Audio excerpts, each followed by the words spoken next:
The fuck was that? My OBS crashed.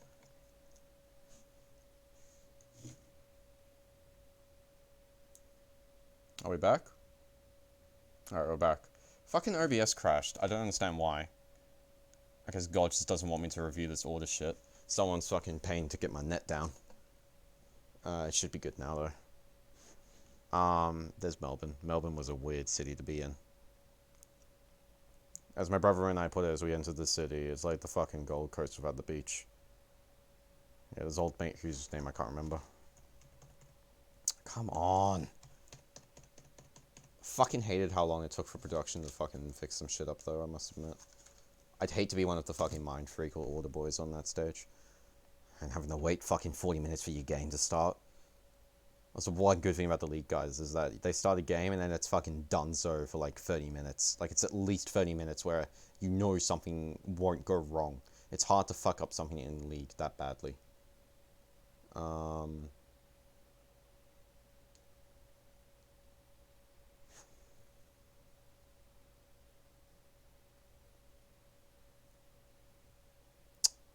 God, hold up. I'm really conscious now that my fucking OBS is just gonna crash now. I'm sorry about that. I wish I didn't have... You know what? I'm just gonna have to minimize fucking queue just to make sure that doesn't happen. Again, I'm really sorry about that, but it's just fucking dog shit application, I swear. Get to the fucking games. Yeah, that's the crowd. I was somewhere in there, and I don't give a shit. I was this tiny little specklet. Oh, come on. You could probably see me somewhere in there. I don't give a shit. I'm somewhere up top.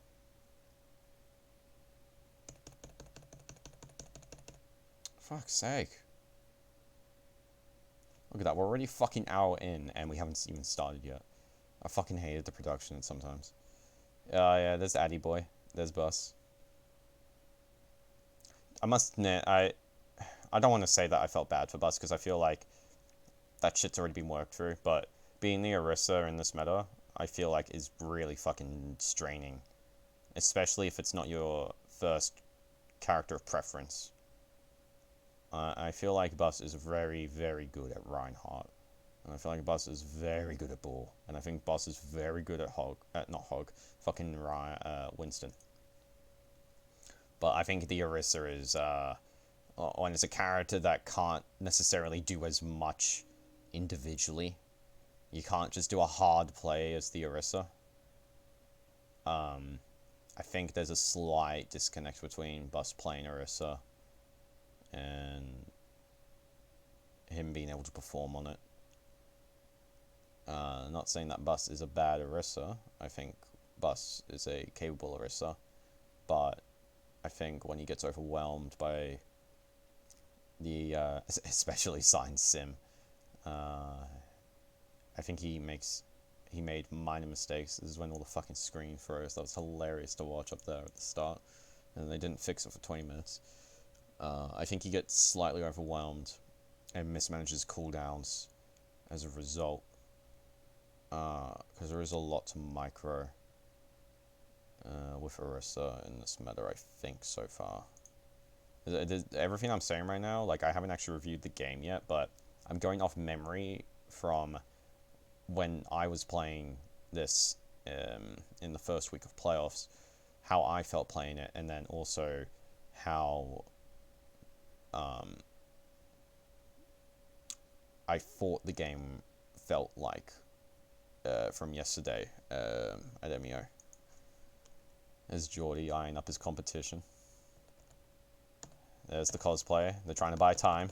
They want to make you wait for that 6 hours, bro. Jesus. It wasn't 6 hours. It was more like 3.5. They just let the Washington match go on. I'm not going to review the Washington match. That was a shit show. I hope ESL never do that again. I don't even mean that in the terms of, like, I wasn't against the Washington match. I was okay with it, you know. Okay, you're trying to have fun or whatever. But I don't think anyone there legitimately enjoyed the Washington showdown. I was with both my brothers and my brother's friends there and his friends there. And they're all very casual Overwatch players. Like, they don't watch the hardcore Contenders streams. They watch me, maybe, and that's it. And that's just because they're my brothers. They don't watch Kiki, yikes. They don't watch the they don't watch every single Overwatch League match. Oh, this Wilco. Fucking cute babe, honestly. Oh, I can see me up there. Fuck, that was cringe. See if you can spot me. I was waddling around one of the sticks like it was nothing. It was the fucking end of the world. Oh, come on. Get to the fucking game. Look, I love you, Avril, but like... fuck me. Oh, just fucking get into it, I swear. Oh, now we're too fucking far in. Alright, yeah, so this is the first thing that like I want to compare is how they decided to run the comp. So I'll pause it here. So this is like the core of comps that we're going to look at today in comparison. So the core would be the Orisa, the Mei.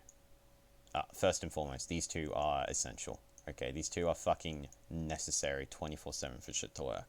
I would then also put the Orisa, the Mei. Strangely enough, I think the Moira. I think the Moira is actually really core in this, just because it's the one thing that will always be able to escape CC and contribute so much damage and self-sustain. And then I think it's these three that kind of get left up in the air. Oh no, not that one. You know what I mean. I think it's this. I think it's the Lucio, the Reaper, and then the D.Va that kind of get left up into the air. So it depends what you're going to do with them. I think the D.Va can be swapped in and out for a Hog, maybe even a Xayah, depending how you want to. Probably not a Xayah though, if I'm being honest, but you can take the Hog if you think you can maintain your distance really decently. You don't need an escape mechanism. The Reaper, in comparison to Sign, for instance, who's playing that, Sim, is another good example where if you're going to run this kind of core already of this rush, I'm going to call this a rush down comp, by the way, rather than a bunker comp or whatever, because I feel like you just rush down the opponent and just try to micro yourself better than them initially to win,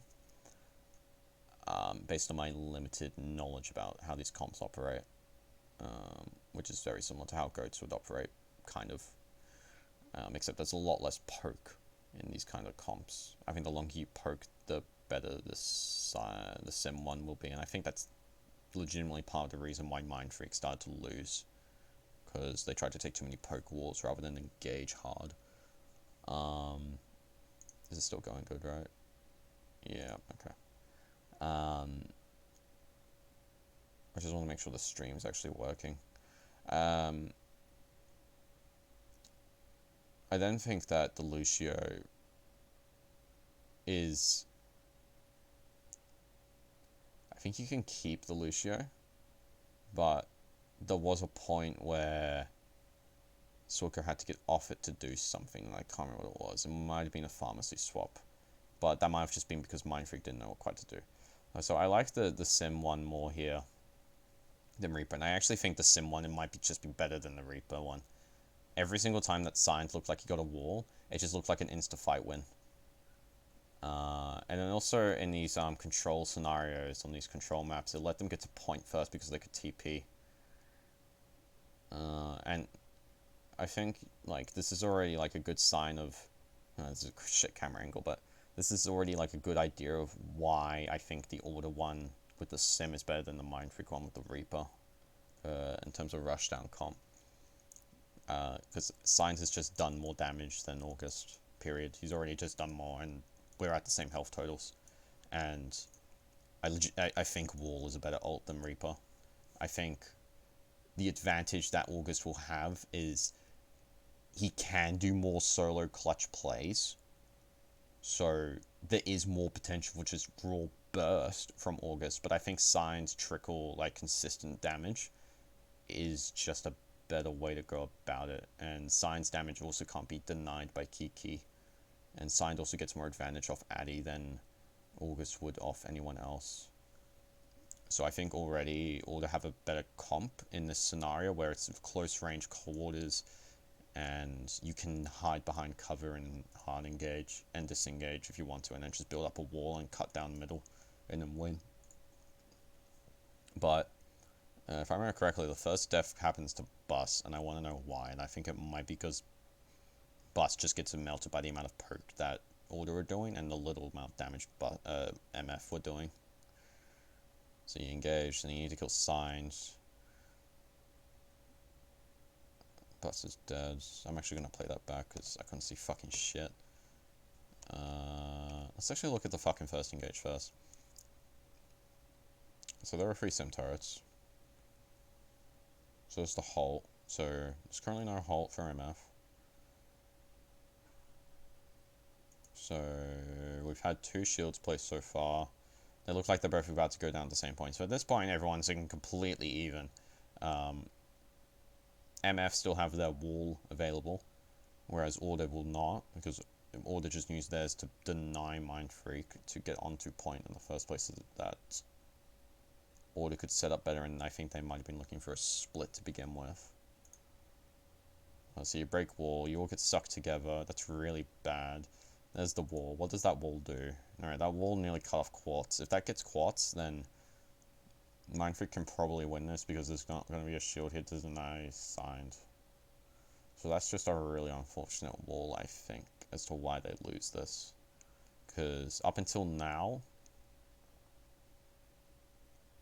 Then again, they do this wall, and everyone on Mindfreak's already backed out. I don't know if they've got speed boost or not.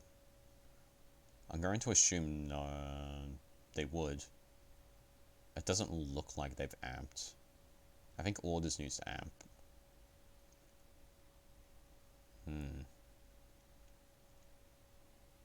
If Addy communicates this wall in a manner where... I mean, I didn't have access to the comms. He might have actually done this, and it was just an unfortunate circumstance where they couldn't engage because of the way they had already positioned themselves to back up. Cult Party, Book of Shadows when? Sorry, Shen, I'm a little bit interested in this match that happened against Mindfreak and Order yesterday. You know, I think you were there, actually, but I wouldn't be surprised if you fell asleep during the Washington Showdown match, and you just blanked out throughout this entire thing.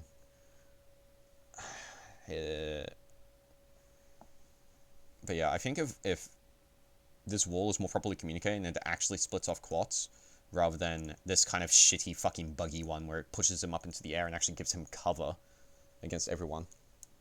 You during Washington Showdown match, Resident Sleeper? Yeah, pretty much. It was a fucking shit show. You could probably take advantage of this and instantly rush down Signed. I think the first target that everyone in Mindfreak has to rush down is Signed. This is all their damage. I think if you lose Signed, especially in a circumstance where you would have already denied Quartz, so Quartz should just be eliminated out the picture, assuming this wall works, then Signed should just get run over. I don't actually know if Order's got their wall back yet, but I'm assuming they're a little bit slow on it. I think Yuki would be a little bit slow on even walling, period, so if everyone on Mindfreak grouped up now, once this kind of wall came down, isolated Quartz off, and then they could just hard engage, that would probably at least force Order into bad positioning, and then Mindfreak could take point. And then they got to try and run into a Reaper who's already set up, whereas Signed could try and like poke people down, and then Bus could play it like back corner here maybe. That's how like I think the ideal fight would have gone. Now obviously you can't fucking think about this shit midway through, and I don't even know if Mindfreak were expecting the sim period, so they might not even know that you have to rush down Signed here, but I think it's the only way that they ever win this fight, is to eliminate Signed as quickly as possible, regardless of the amount of peel he gets. Because they're just not going to win they're not winning the long term against a sim.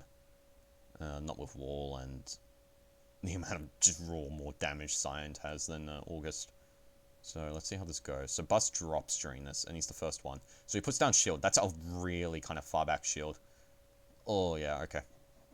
And the wall comes up as well. So I think that was a bad shield. It kind of... Again, you're versing the comp that will win the poke phase.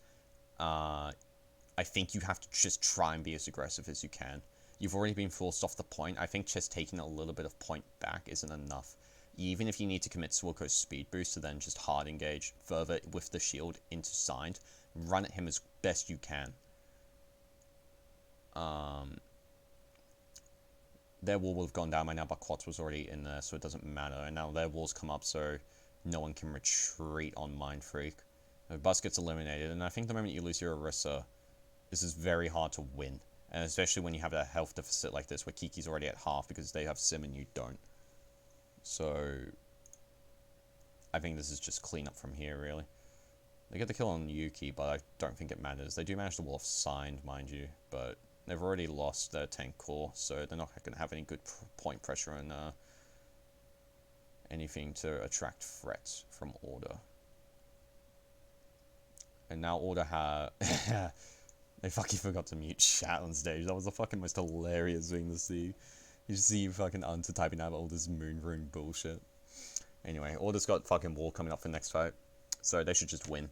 I think every single time that Order will have a wall over Mindfreaking in this Reaper comp, you should just win.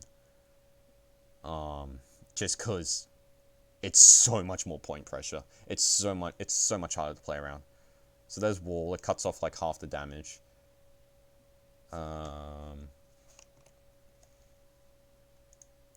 Ooh, what actually happened this fight? I'll watch the rest of this, but I don't know what happened then.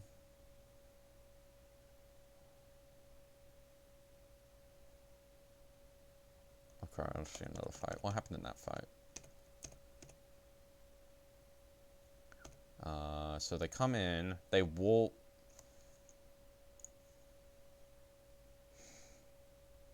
I will say, this isn't even a fucking brag, this is just what happened. Athletico, us as the team, were the first ones to play May in AU Contenders, and we did play it in Bunkering Goats. And the one thing that we got drilled into us was, if you are ever going to wall, think about who it's splitting off, or if it actually has a purpose. I'm gonna look at that wall from Addy and try to figure out what the purpose is. So, okay, so what does this wall do? This wall. Do we have any suggestions in chat as to what this wall could possibly be doing? Because I think this wall doesn't do anything and it denies you a cooldown. I don't think you're going to take any poke. Because, first of all, you're not even walling off Yuki up here. Even if you thought you were, I don't think denying Yuki is worth trading cooldowns for. Especially if it's... Is it maybe to deny Quats building up Bongo? The last bit of his Bongo, so he won't have it immediately for this fight? I think that's the second thing that comes to mind if I see this. Is it to...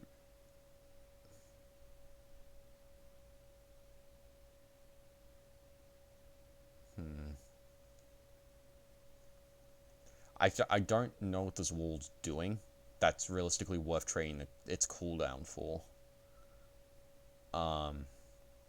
Order have no poke. Neither do Mindfreak. Order have very good trickle damage in comparison to Mindfreak, but Mindfreak have slightly better burst damage, I'd say, and a little bit more self-sustain. But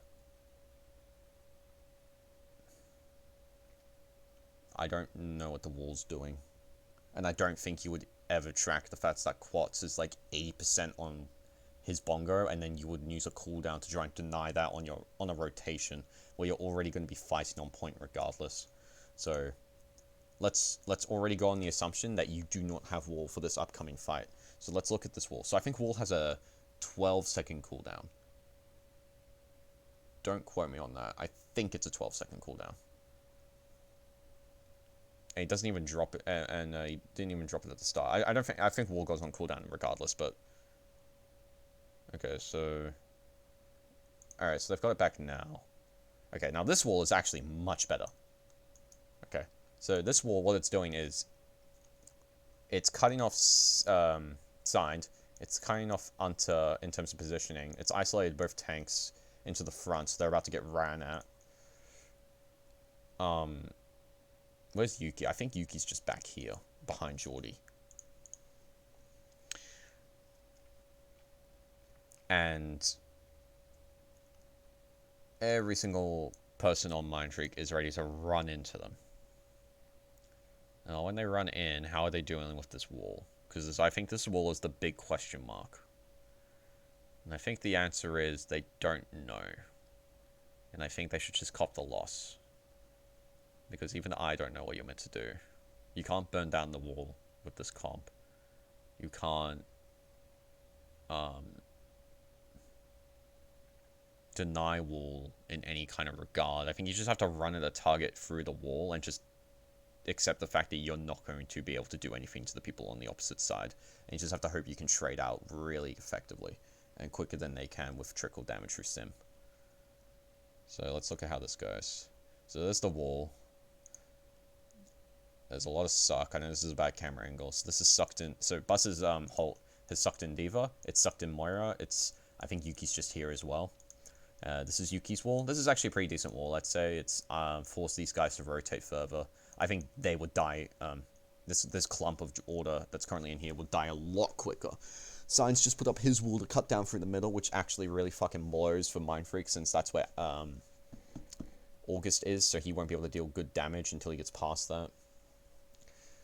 And Unta's over here going to displace them. I know it's hard to see, but I like this shield that Bus has done here as well. I think it's way better. It's a lot more aggro. It's a lot more in their face. So Geordie decides to pop Coalescence into this. They're all getting frozen, unfortunately. That wasn't even for Blizzard. That was just normal. So they're currently 2 up, but again, like, they've got... I don't know how they're meant to beat the wall. Yuki even goes down. They've lost their mech now, and they still can't capitalize on it. Addy, unfortunately, dies with his ult because he's versing Signed with Bongos, with High Charge Simbeam. Yeah. That was the one thing that, like, I always saw throughout the series, was just every time Order had a sim, and every time that Signed had his ult, I don't think there's a reasonable way to break it with the comp Mindfreak's running, because it's pretty much a mirror comp, except when you have wall, the trickle damage becomes so much better. So let's look into this next fight. So Adam's just got his mech back, so he's going to have Bomb to go along with it. What does Mindfreak have? They've got Beats, they're coming up on Bongo, and they've got Reaper. Now, do you wait for Bongo? I would say no, because Signed will charge up another wall by then, and as I just said, every single time that Signed's going to have a wall, you're going to be fucked. So I think the plan here is just try to run in past them with August, try to deny cooldowns on them, so like defense matrix, wall as best you can, maybe wall off Yuki so he can't do an effective wall. You communicate this to August, and you get August and Swirlco to communicate each other and instantly hard engage with a speed boost, Death Blossom. Or even just hard engage. You don't even need to Death Blossom. I think Death Blossom's a huge bait. I don't think you would even Death Blossom, really, because Death Blossom puts you at a severe disadvantage when they have cooldowns available. Because you're not killing Geordie when he has Fade, you're not killing Yuki when he has Ice Block, you're not killing Quartz when he has fucking Fortify. And you won't kill Adam. So it's really only these two. And these two are good, it's just when other people combine their cooldowns, you're not going to kill them regardless. So let's see what happens. So Order's going to win off... Oh, wait. Oh, Adam actually threw out his bomb. Oh, fuck. I'm an idiot. Okay. Adam throws out his bomb and they look for Holt. I think that's an awful fucking play. I know what the point of it is, but usually you try to do that when they're engaging. Or when they're in a position where that would be more acceptable, since they are already displaced. So, like, you might call that mid-fight. I think that's the best way to do that. And I remember coordinating those with Jay, and it usually results in at least 2 kills. I think Adam... So what prompted Adam to do it? Is this just something they've already set up as a game plan? Because it looked like it. Because Adam goes for it, and then Klotz does his Holt. So probably when they're about to engage. So why did they think they were going to engage? No reason. Okay, that was just a bad play. Okay, Order fucked it. And then Mindfreak actually do a wraparound, which forces them into a really bad spot. And they get ran up against the wall, and then Sign gets frozen. Alright, that was... Order fucked that really bad. I even committed the Blizzard to it as well. Order fucked that really bad. And all Mindfreak had to use was Coalescence, Speed Boost, and a Death Blossom. That's a really good fucking trade. So... Mindfreak, pretty decent position right now. How did they lose it? I'm pretty sure they lose it very quickly. So they set up on point again. Did they just let Sign trickle them to death?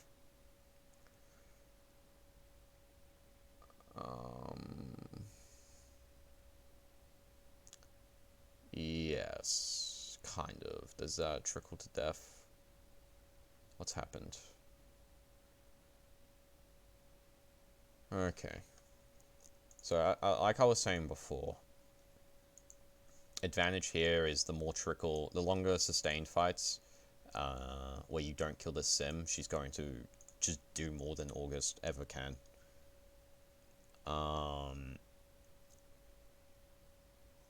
Signed was at 50 for his wall before this fight started, and Mindfreak had the potential to engage. Now, I don't actually know... Okay. Let's actually break this down. How would you win this fight at the start? Because I feel like you have to win this fight before now. You have to do something to try and win this fight before now. I think you have to do it, because otherwise you're just completely fucked. So let's look at how they were actually positioned before that. So, what...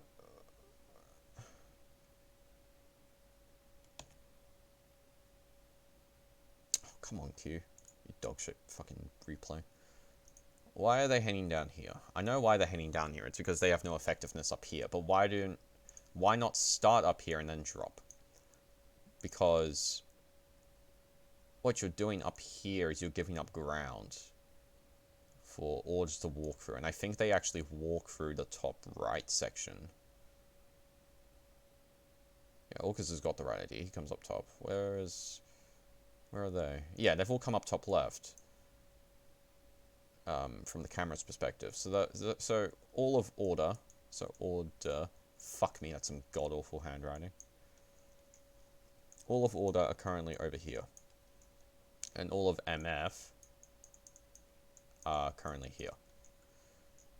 And they're actually split really bad. Bus is down here, Orcus is up here, Kiki's over here as well. Aki's here, Addy's here, and I think Swilko's with Bus. So it's not like terribly split, but... And it doesn't really matter since I don't think Order would be able to catch them out, but... In a comp like this, where this is basically being referred to as the new GOATS meta, like, I don't know why you would ever intentionally split yourselves away from each other, and why you wouldn't instantly go to take control of high grounds. Even if it's not at your effective range, just the idea that they will have to take poke in order to rotate into you when you can rotate away. Because right now, no one from Mindfreak is poking these guys down. Maybe August with his fucking long-range shotties, but that's not going to do anything, let's be real here. So, I think already... really bad positioning from Mindfreak in comparison to Order, who just get to walk up for free. So then, what do? Right, they take position on point.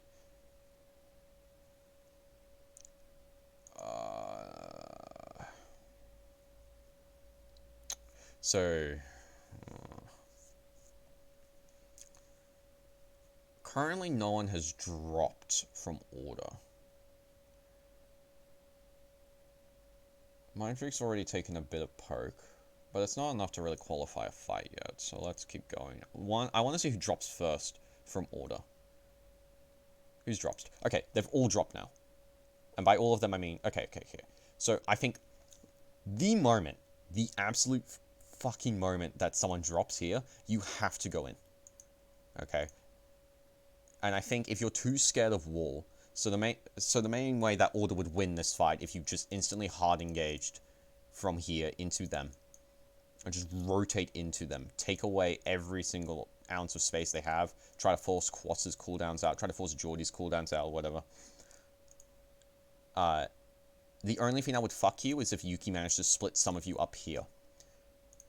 In order to avoid that, what Addy needs to do is wall off Yuki's LOS so that way he can't do it to him, since you can't wall past a wall. And then Yuki would have to struggle to find an actual wall afterwards. And by the time he finds that wall, everyone from Mindfreak will be past the choke where the wall will be at its most effective. And then you're just pretty much taking a fight off point, but I think you just have more space to work with since you could back up into point if you want to as Mindfreak. And in addition to this as well, let's assume you have a bongos going somewhere during this. So like, let's say you want to engage on these two fucks here. What you could do as Bus is like, as you start coming out, just bongo the moment you hit here. And then it's going to reach here, here, here, here. It's going to reach throughout the entirety of this LOS. And I think once that happens, Quartz then needs to... once that happens, Quartz will fucking die instantly, alright? Even with Fortify up, you're going up against... what, all this random bullshit that's coming from Mindfreak with damage boost. And then you've also got Beats to sustain. So currently we're only talking about 2 ults that have been used by Mindfreak so far. Geordie would probably pop Coalescence after fading away. You'd already force out Quatz's cooldowns. You'd probably already force out Yuki's cooldowns. I don't think Unter's in a position... I don't even know where the fuck Unter is. He might be like over here somewhere. Yeah, he's over here because I can see the bullet coming in. You'd force out Unter's positioning because he's not with his team at the moment.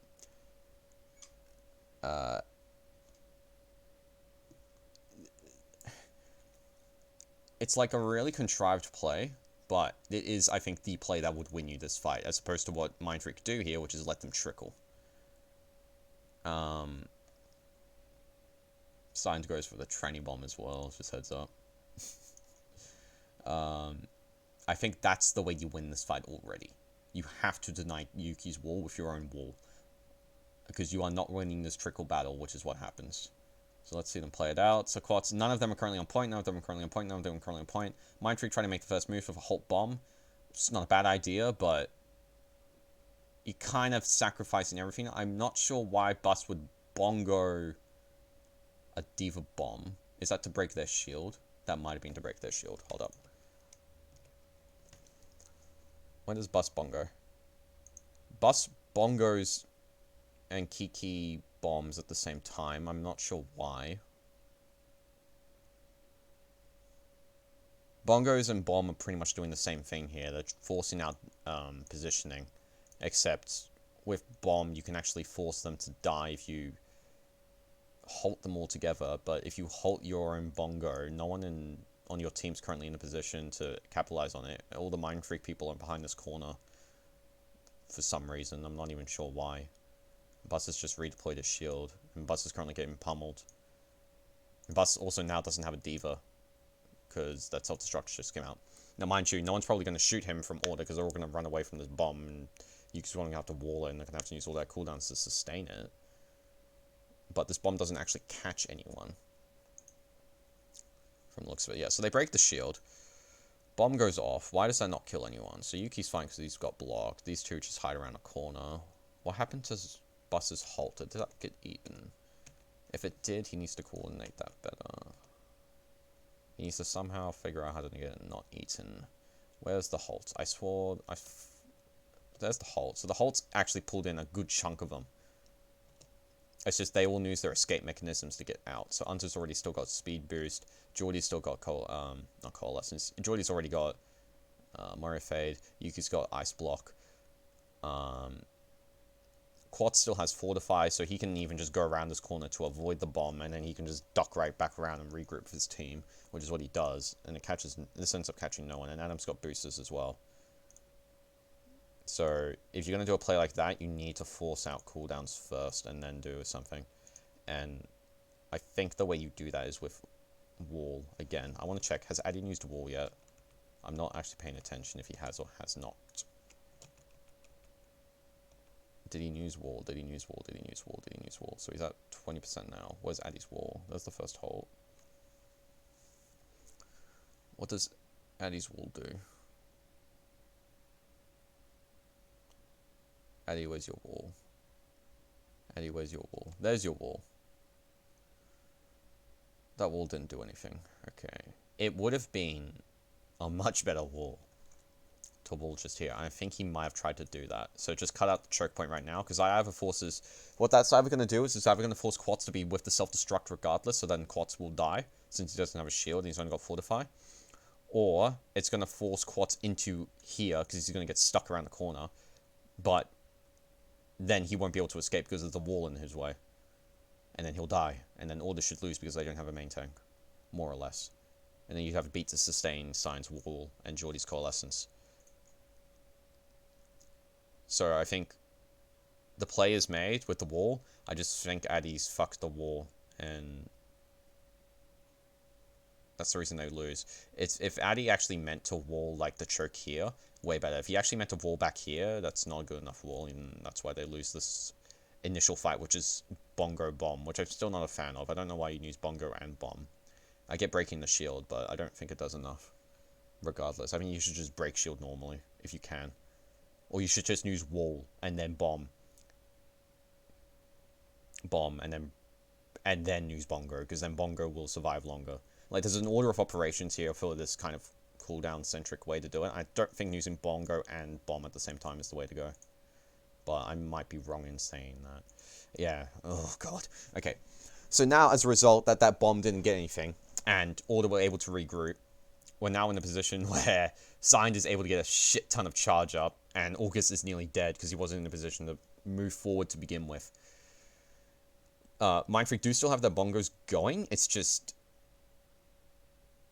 I think regardless still, they still don't have the damage because Kiki's currently remeching. And so there's nothing to sustain August during this fight, in terms of eating up bullshit. Bus is still at half health. Swilko's got beat, which he'll have to use. He'll try and win this. Addy doesn't have wall, and then Aki's a Moira, so it doesn't fucking matter. Whereas now Order are getting all their cooldowns back, and they're still dealing out a shit ton of damage because Mindfreak are trying to engage on them, but Order can just disengage really easy and poke them down better because they got Sim. And now August is backing up. Swilko beats, which actually doesn't do a lot because August was fine getting out since he had, what's it called? Wraith. I do get why Swilko would panic beat there, though, because I, was severely thinking at the time when I saw this, August is probably fucking dead now, isn't he? Now, Geordie and Signed have both their ults going. Addy's going to have his wall back now, so if they do disengage here and just let them come in, even with this wall up, you should be able to split them if they're not paying attention. So let's see if Order pay attention. Yes, Order are paying attention. They are paying very close attention, and they will start coming in. Addy does the wall, but I think it doesn't catch enough people. And they start losing now because they've got a wall up and Mindfreak don't have nearly enough damage.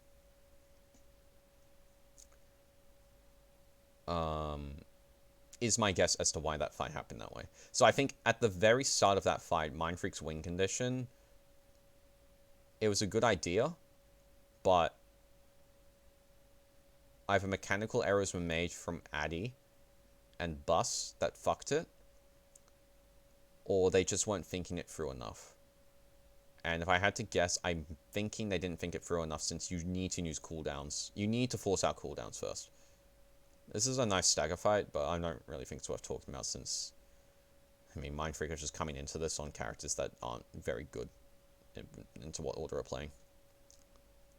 The Doom's actually an interesting pick, and I would have actually liked to see a bit of Doom, but against the Sim, but they probably never practiced it, so I don't regard them poorly for not doing that.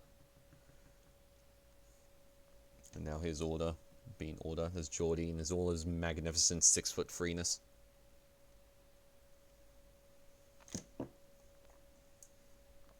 Popping off on the Moira. Ah, right. So now we're getting to this part. So...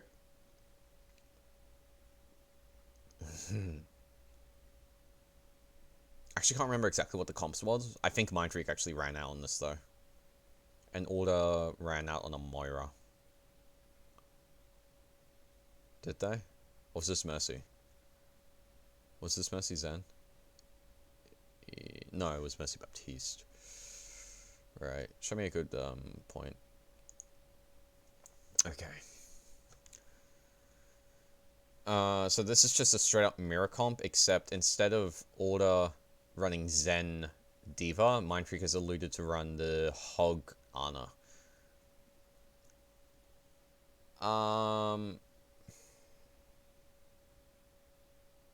You know what, let's play it out. I don't want to talk about the comp just yet, because both of these have advantages over each other, and they're not necessarily better or worse than other ones. Oh. Why did Addy drop that wall, might I ask? So there's a Sonic here, so that's fine. Why did Addy drop this wall here? So that's a good wall. It stops them from walling you off.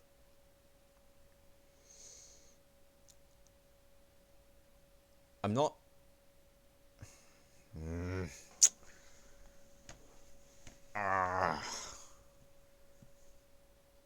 I'm torn as to whether or not this is a good wall, even if you keep it up, though.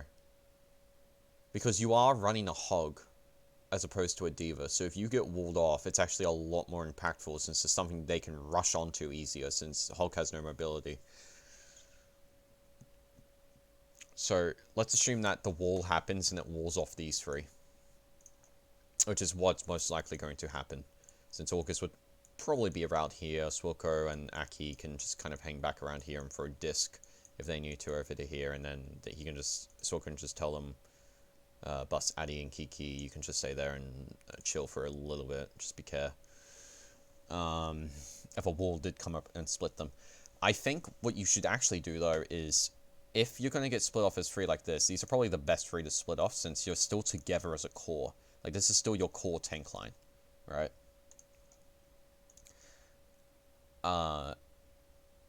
Except it's more impactful if you get split off from the rest of your team. Because now you're first in a 3v3, even if these guys can semi-help you with nades, disc, and just raw damage from August, with a wall climb and a Sonic, for instance, to shoot someone, like maybe get a pick on Geordie. Kiki will not be able to do enough against this. Kiki is the worst character in the game against Mei. I think Hog is hard countered by Mei to an absolute extent, where he is borderline unplayable. If you get into a position where you would verse the Mei, and if Yuki's smart enough to deny Kiki, which I think Yuki is 100% able to do.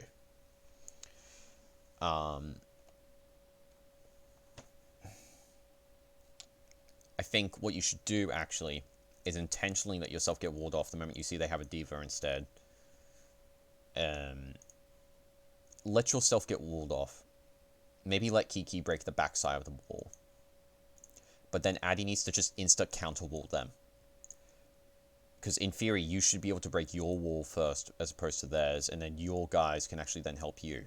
If I had to, like, give a general statement. This might sound really bad, because then you're not actually applying pressure to their front line, but all the pressure on their front line comes from the fact you just put 350 damage up onto them, and their tanks can't get past that. And then during all this as well, then they're not going to have wall, because they've just split you off, and you can then do a suck hook if you wanted to, or you could just do a raw hook after after bursting through them, through their shield, because there's going to be nothing to stop you because you've just broken down their wall, and no one else here has got any CC. So I think that's what you do. Yo, Marlo, what up? It was nice talking to you at MEO, bro. I need to fucking organize to meet you sometime in Brizzy.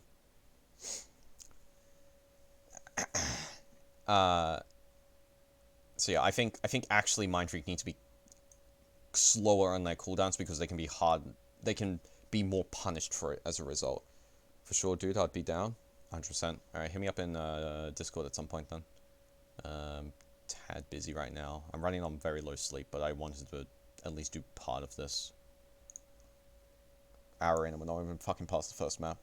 Yeah, see, this is kind of what I was talking about, where, so this kind of happened how I said it would, so I'll bring that back a little bit. So there's the first suck, so they don't have suck at the moment, but then Addy just drops wall. So even if Addy kept up wall, they just get to push through a lot easier. I don't know why he's dropping it, but maybe it's just so they can start applying more pressure to them more than Yuki can, even though Yuki's going to split off their damage. Um,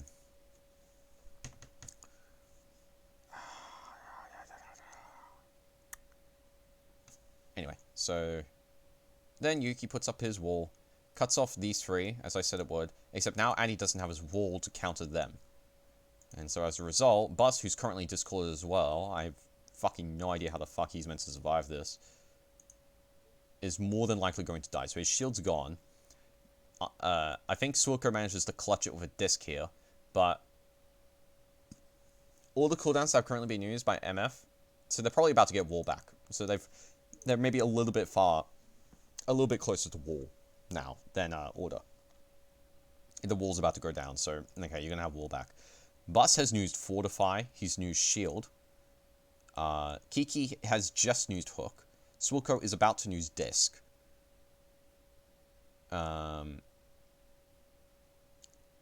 So what, that's like 5 relatively impactful cooldowns. Swilko's probably going to have to use his burst heal as well. You know, whatever the fuck it's called when I play Baptiste. Amplified healing or whatever. Whereas, what has Order used? They've used Wall. I don't think they've used anything else. Like, not really anything impactful.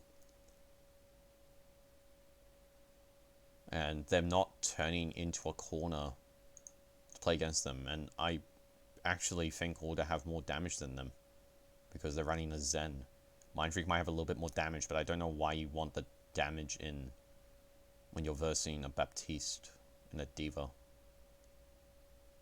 Sorry, not damage. You would have more healing. My bad. Especially, like, Adam's smart enough where he'll deny a cooldown. Like, he's going to have picked a specific cooldown to deny, which would, the moment that Kiki doesn't have his Sonic available, his Hanzo, no, it's fucking Hanzo. Holy shit, bro, I'm fucked right now. When he doesn't have his Hook available, or when Bus doesn't have his Halt available, Adam is only going to be DMing Aki as best he can to deny, especially when Aki and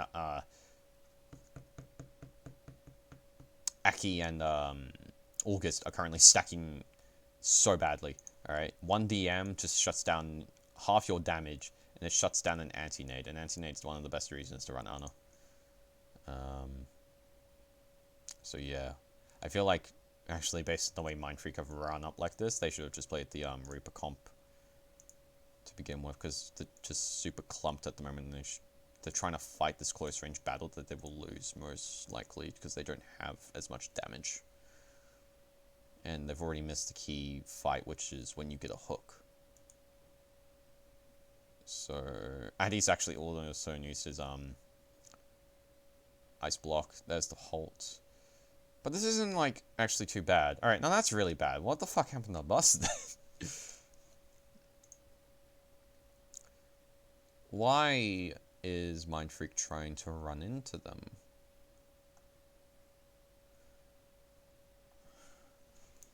Pastor, do you guys have been willing to do some coaching for my team, for more so the theoretical side of things?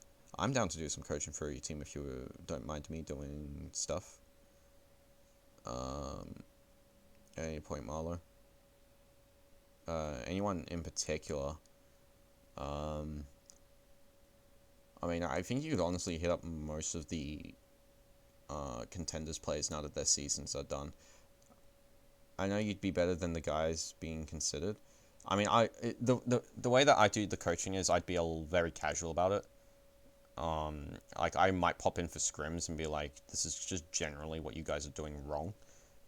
I'd also be down for doing one-on-ones, especially with your tank players.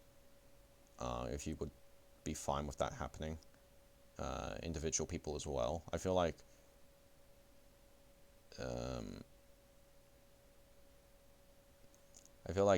explaining is one of the better things I'll do. I'll talk to the guys. I just thought of it now, really. Yeah, it's all good, Marlo.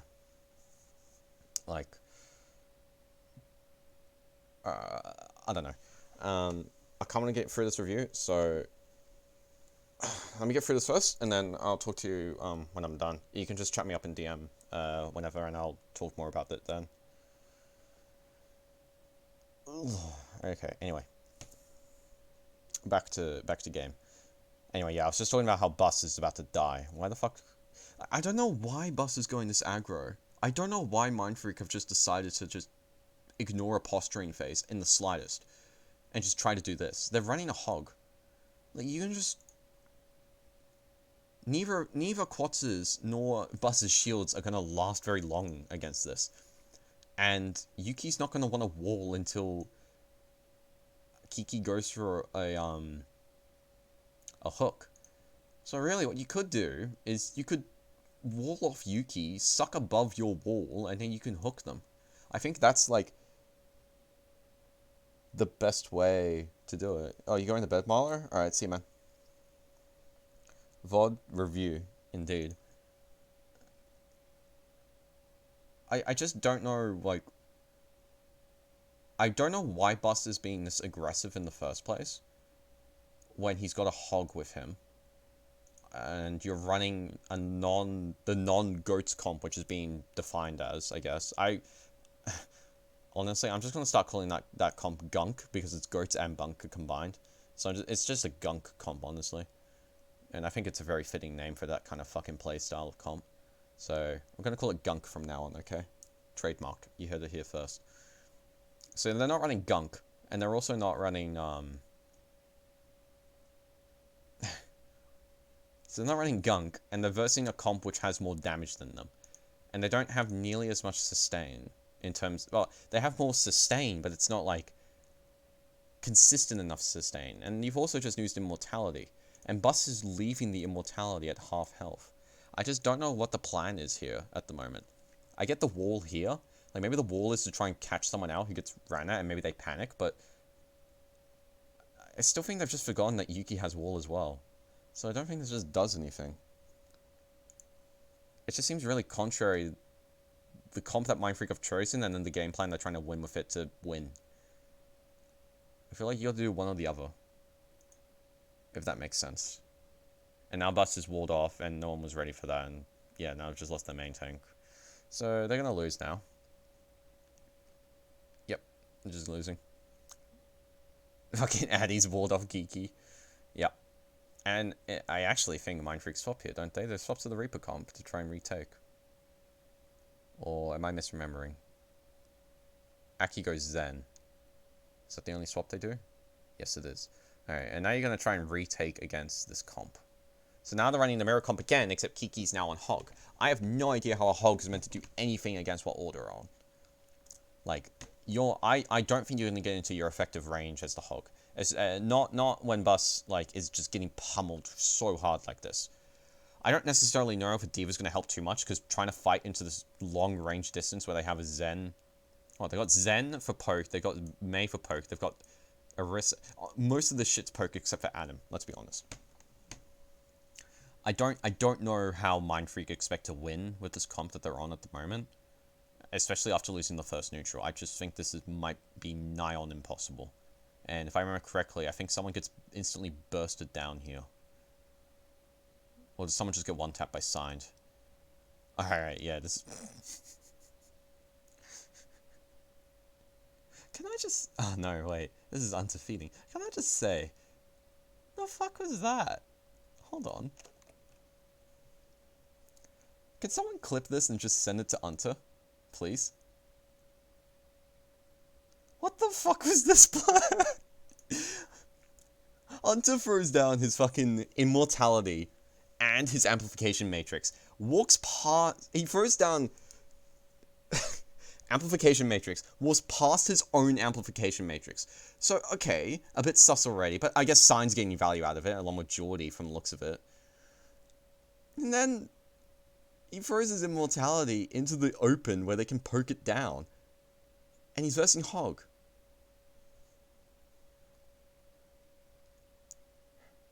What? What was his plan? I think Hunter dies here as a result, doesn't he? Yeah. What the fuck was Hunter's plan?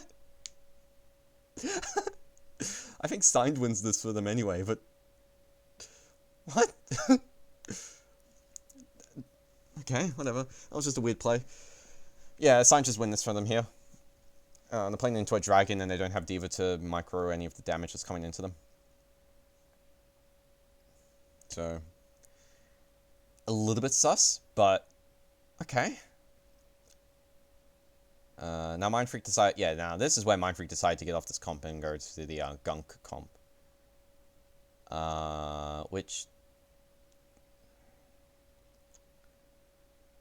I'm not. This has got the same problem with the Hog, where I don't know how you're meant to close the distance, really. Let's look at how they approach this. So they decide to try and rotate into them, from the looks of it. What? Okay, yeah, so they're going to try and rotate into them. Okay. That's a good plan. That's a good start. How are they going to win, though, because this is the last fight? Do we have any suggestions? How did they win this? They're going up against Quatz's Bongo, which is pulling down right now because he's about to get engaged on. He's got Geordie's Trank to go through. Addy's, I guess, got to do freeze Adam so that Blizzard doesn't get eaten. Or maybe he can put up his own wall. Oh, actually, hold on. Speaking of wall, what's Addy's wall here? Because I just saw it. What's the plan? Is that just so they can't run away? I don't know why you wouldn't do that when they're starting to run away. Because currently that's not actually splitting off anyone. Geordie, Unter, and Sign still have LOS on you. I think it would have been better to actually wall off Geordie or Unter here, so you can deny healing. That, or you wall off Yuki prematurely, and then you could actually do your own Blizzard on point and freeze Adam, maybe. Because Yuki and Quats won't do it because they got Fortify. But maybe you could burn down Bongo when that's happening. But then how do you stop Sign from just killing you all? I guess maybe you send Kiki after him. But then Kiki can't eat Yuki. Yuki's Blizzard and then you lose. Maybe August has to run after him, but then you lose all your damage. Suggestions.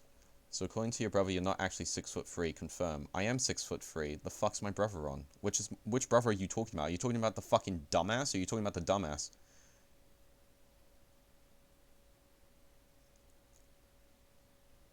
Oh, which brother are you talking about?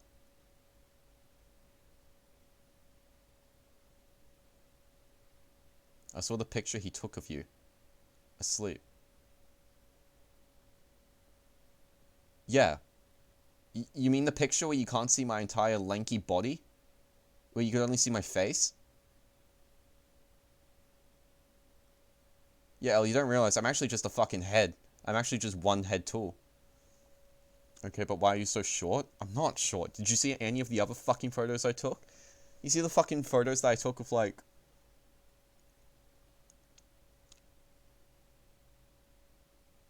You see the photos that, like, fucking, I took of myself in my jersey? I'm tall. Shut the fuck up and stop distracting me from the VOD, you absolute cunt. Okay. I think this is just unwinnable fight, realistically. I Order have to fuck up here.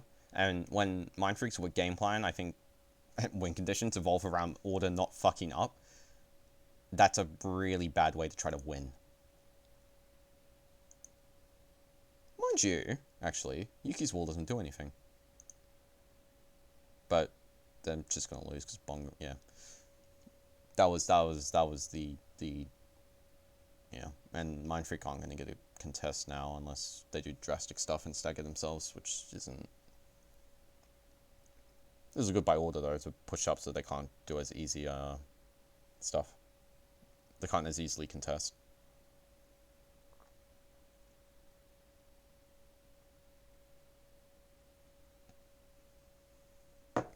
But yeah, I mean, this is just cleanup now. I guess Squat's got frozen, but that's not a thing. All right, first map goes to Order.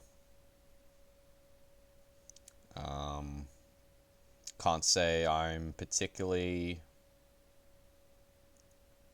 I think the first. I think Village was better.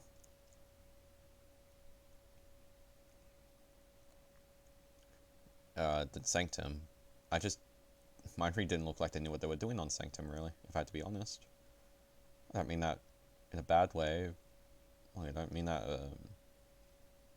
as an insult, but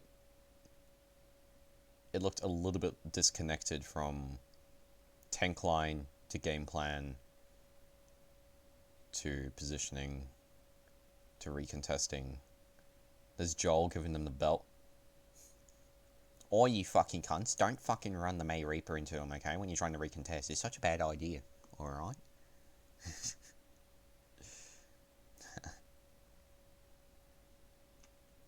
I'm kidding. Man, look at Mindfreak. They're just so handsome.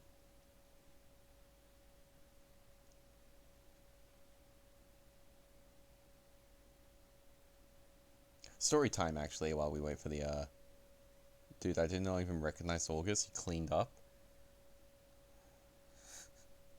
I was about to,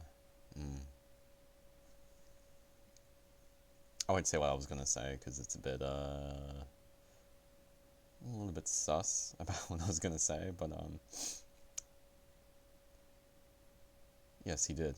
He looked a lot more professional. It's almost like he had makeup on or something. It's almost like they make him look good before he goes on stage.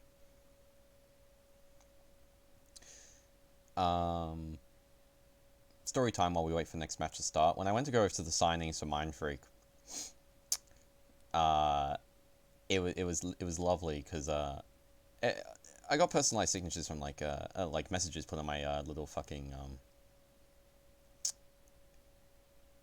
I got like little messages put on the little card that we bought that was given to us, and it was great because I walked up to them, and from right to left was August, Addy, Kiki, Bus, Aki, and Swilko, I believe, was the ordering, and then Joel, and then Yubari. I think that was the ordering, or maybe TCC as well. I can't remember, but I went up to August. He didn't recognize me at all. He's like, "Oh, you a fan?" I'm like, "Yeah."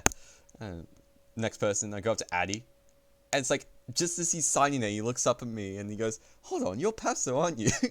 And then I look at August to the right of me, and he's like, I could tell like he just didn't give a fuck. He was like, "Well, fuck me."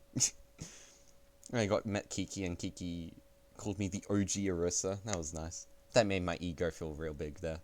There's Smash. And then Bus as well.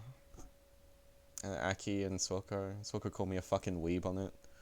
I love the Mindfreak boys. And then Joel complimented me, telling me I popped off. Actually mattered a lot to me when they did that shit. And then the order signs were instantly afterwards, and I didn't know, and none of them recognized me. They didn't even know I fucking existed. So I just kind of walked up to them, and I said to, like, signed, "I love you," and that was it. And I got Geordie's signature, and I was really happy. I was just giggling inside, knowing they didn't fucking recognize me. Come on. Alright. Anyway. Serious time now. Next map is Paris. Paris is a shit show. Paris was really bad for Mindfreak. It was a horrible map for Mindfreak. And it might amplify what I meant by maybe disconnect between their game plan and win conditions. I think this is a really good map to look at.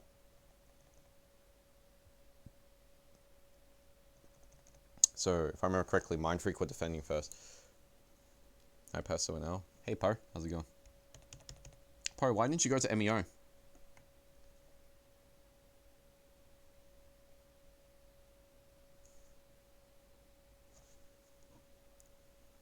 Why didn't you go to MEO, Po? Explain yourself.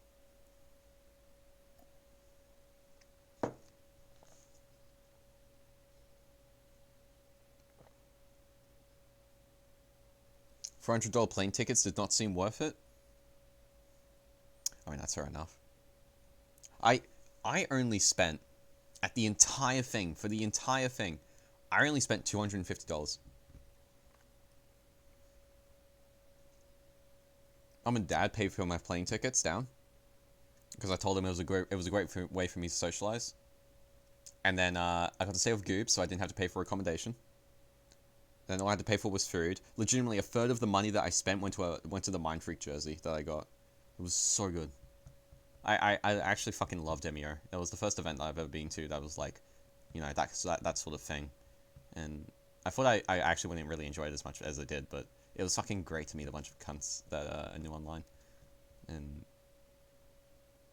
watching the finals as well. Anyway, enough talking. Get back to VOD review. So, order, defense. This is pretty standard. I think the only thing...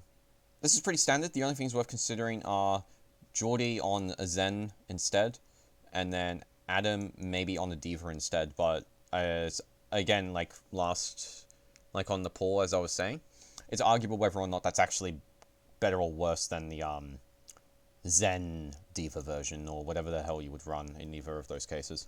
Mindfreak probably just going to look to scout first, so before they do anything... Review the feud. You mean the dinner that Goobs cooked me? That he should have been cooking his girlfriend, if he had one. Not gonna lie, he didn't really put a lot of fucking flavor on it. It just kind of tasted like meat. Alright. Mindfreak are running the gunk comp, as I've deemed it. Into order. Now, special thing about this comp on Paris is, like when we ran Clockwork against Order the first time around in the regular season, Paris was a really good map for it because of the rotations you have to do as goats. And since this is pretty much a harder version to rotate on as goats when you're versing spammy comps like this. Who's putting Goobs on blast? The fuck, man? He's not awake. He won't listen to this shit. He doesn't fucking care about me. Let me defend for myself in Melbourne Central for like 2 years. The problem with doing a rotation like this, I think, is you're... Unlike the last map, where like both the teams could relatively go into each other at the same time, and I think Mindfreak were just at the weakest because their rotation involved just going through a choke into Order, who had a spam comp. Now we've kind of got the same thing, except... Whereas this is the comp that Mindfreak probably should have ran if they were going to do that game plan. Order have now taken Mindfreak's comp and said, alright, we're actually going to run this proper. Alright. So now they're on a platform, they're on a map where you can keep your distance really good. Hold on, let me see, can I get a better angle of this? Yep. So now we're on a map where you can hang up here for as long as you like, and it's harder for them to rotate into you since Yuki can split a wall here, he can split a wall here, he can split a wall here, he can split a wall here. There is a lot of potential to just create an artificial choke. Did you watch anime with his mum? Please say yes. His mum wasn't there. She was out of the country. Yeah, and I didn't even watch any anime with him. I was busy being social on Twitter and shit like that and looking at stuff. Anyway, yeah, so you can just keep your distance a lot better on these kinds of comps. So I think first and foremost, that's the really big thing that is probably the reason why Order will hold them for as long as they do, because Mindfreak really shit the bed. And I don't even know if it's really worth talking about this map too much until the Kiki bomb happens. Because until then, Mindfreak just fucked rotations and Science got picks really easy. And they got good splits off. Do I want to talk about any of that? Adam died. How did Adam die? Hold up. Did he get pulled off? Yes, I think Adam got pulled off then by Bus. Alright, that was really good then. So yeah, that's kind of the weakness with the Hog, is if he does ever get displaced in any position, he will just fucking die. Which is why, again, it's arguable if you can run the Diva or the Hog. I'm not sold on Hog at the moment, just because there's a lot of shit that fucks him, especially the Gunk comp. A lot of that shit just fucks him really bad. Apart from the Lucio, there's nothing you can really hook consistently.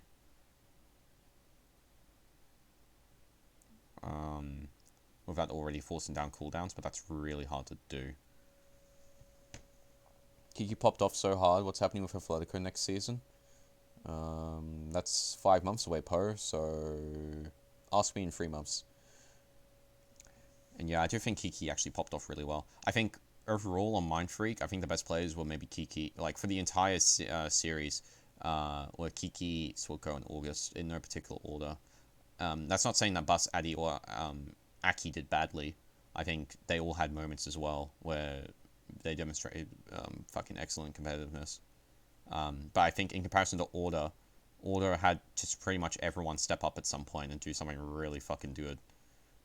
That really clutched, or like was a moment where they really needed people to be able to perform. Whereas I think on Mindfreak that was less consistently so. Go Kiki, am I fitting in yet? Probably.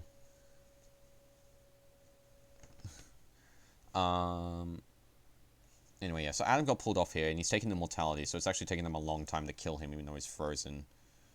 And during all this, what happens? Kiki gets demacked, and then August dies. Why does August die? What's happening to August during this? He's frozen. Why did he get frozen? What the fuck? I don't know how August got frozen then. He must have not had Wraith. Alright. I just couldn't see that. Alright, so now, like, we've kind of traded like, if August doesn't die there, this is actually really good for Mindfreak, because they can actually now, like, engage in a 5v6, kind of. I mean, they're going to have Baby D.Va, but I don't think the D.Va is really that big a deal. And this is, like, the first major problem. Because they've lost August, they have no damage, so they can't push. But they also don't really want to give up their position against this 5-man group. So, but they have a Baby D.Va, so they can't really deny perks. They kind of got to stick in here for a while, and during all this, Adam's able to respawn and come with them back. And during all this as well, we'll just be able to perk up really decent.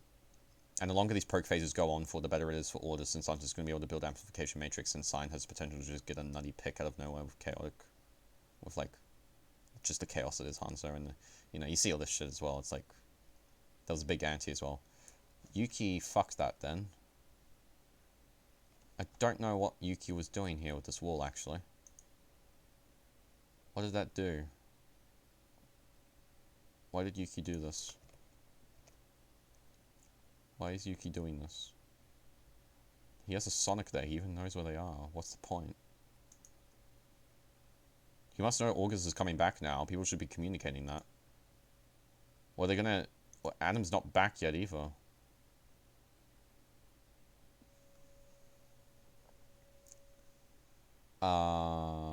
What's the... See, now Order are playing this like they're playing the Gunk comp. What's the point of doing this aggressive wall? You're not stopping them. You're not splitting any of them off, really. I mean, even if you are, you're not going to get a pick yet. Adam's not back, so you're not going to rush them. You can't rush them.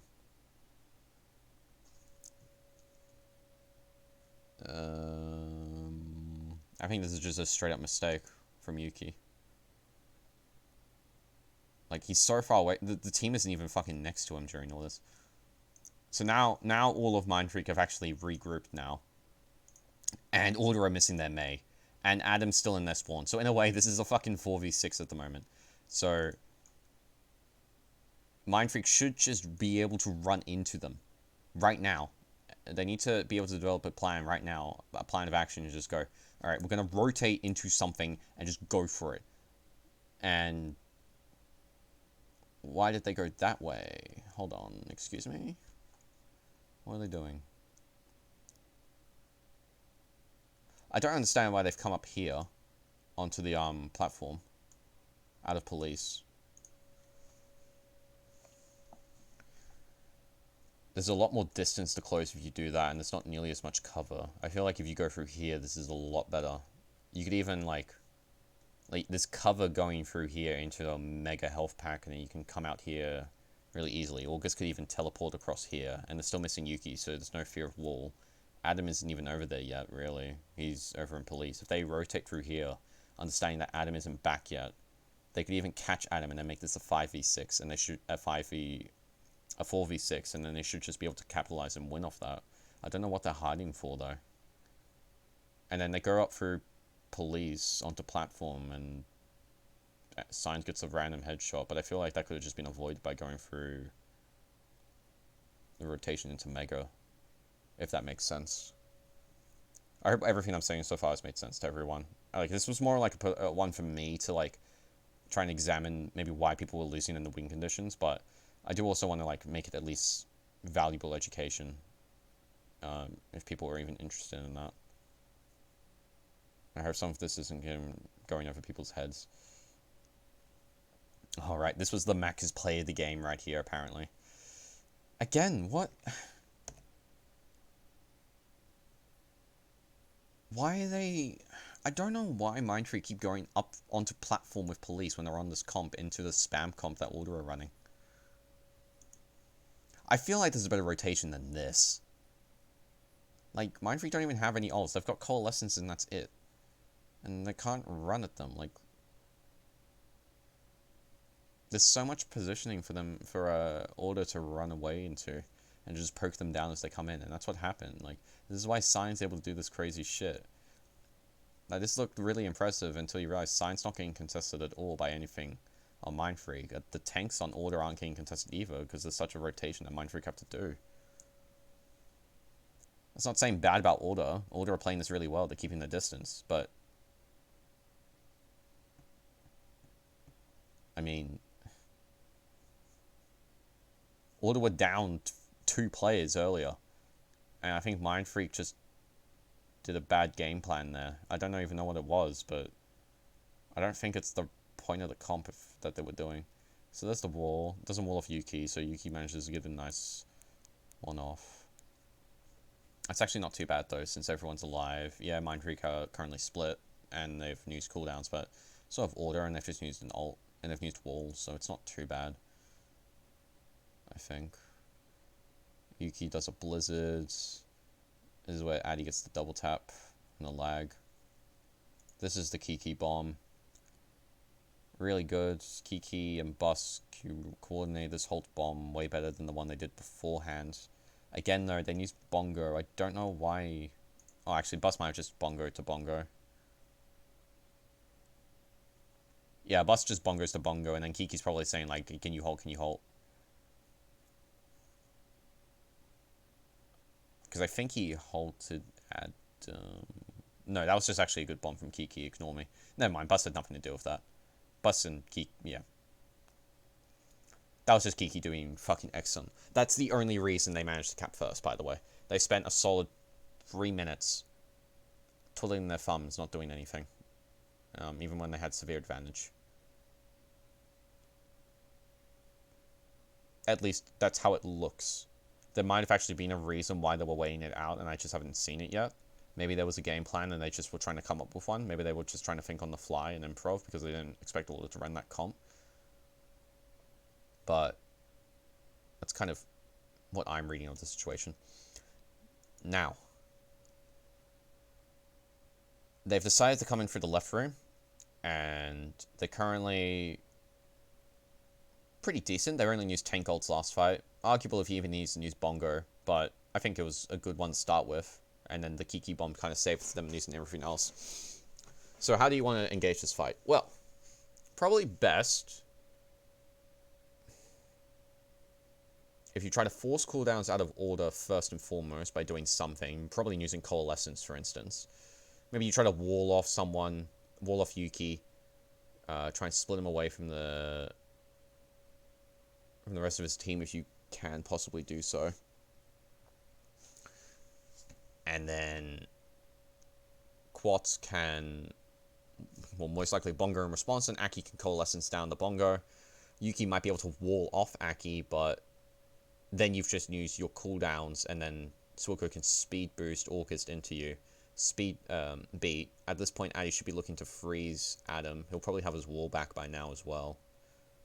And then August would be able to Death Blossom at some point during this as well. Jordy will probably get his Nano at some point as well. Nano Signs, or maybe go for Sustain instead.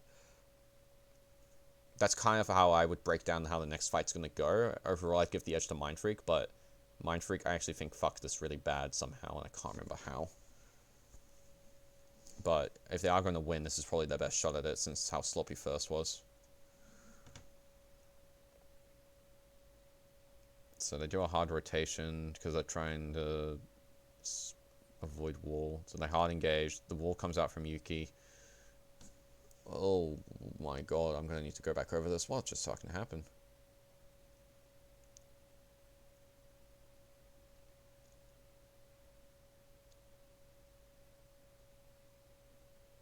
What the fuck? Hold up.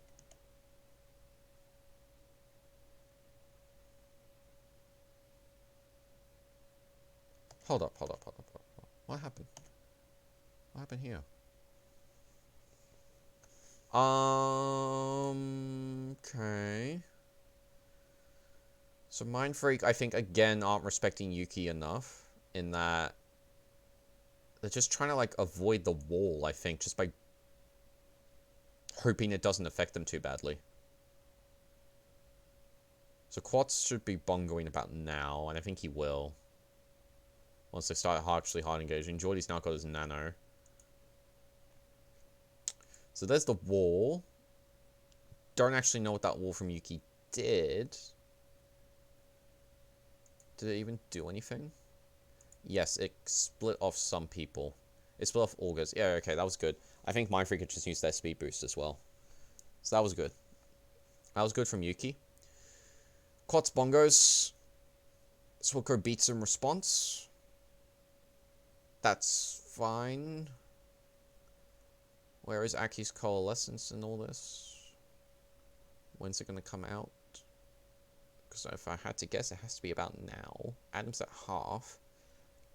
Where is Addy's wall in this as well?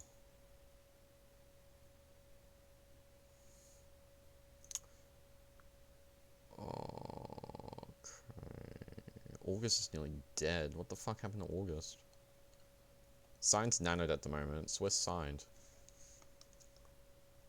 Is Signed TPing? Oh, I think Signed fucking TP'd then. What? Yeah, Signed TP'd. Okay, Signed TP'd into August with a nano, and now August is shitting himself. I feel like Aki should be coalescing at some point. I'll talk about Addy's fucking Blizzard being eaten in a sec. And also the fact he's not walled yet, but...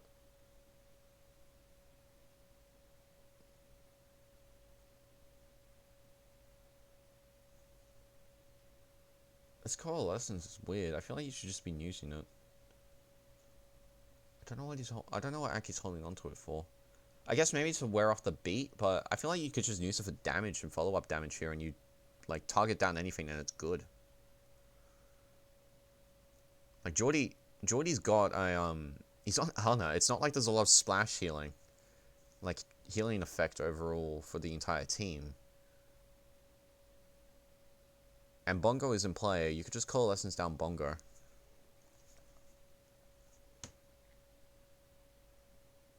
Okay. A little bit weird. I would expect to... I mean, Mindfreak's only used the one ult so far. And they haven't done anything with it, really. It was just sustain. Just to get them onto point. And Bus is nearly dead as a result.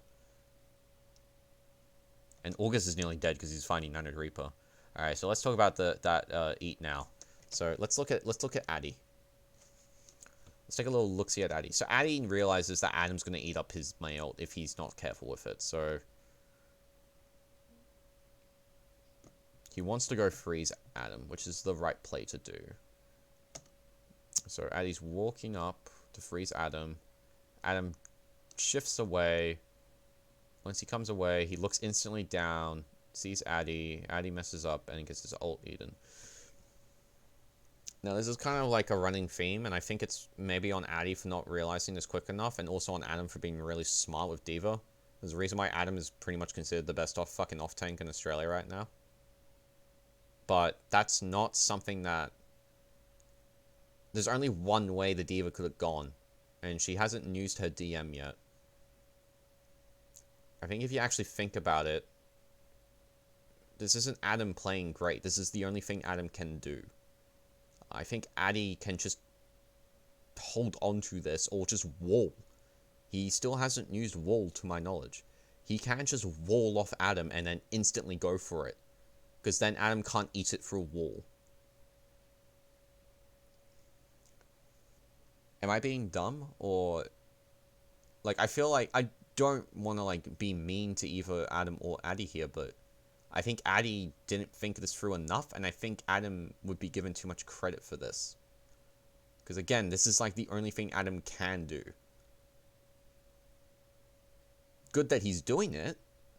He could have also just fucked off, I guess, but that's not what you'd expect of number 1 main off tank in Australia.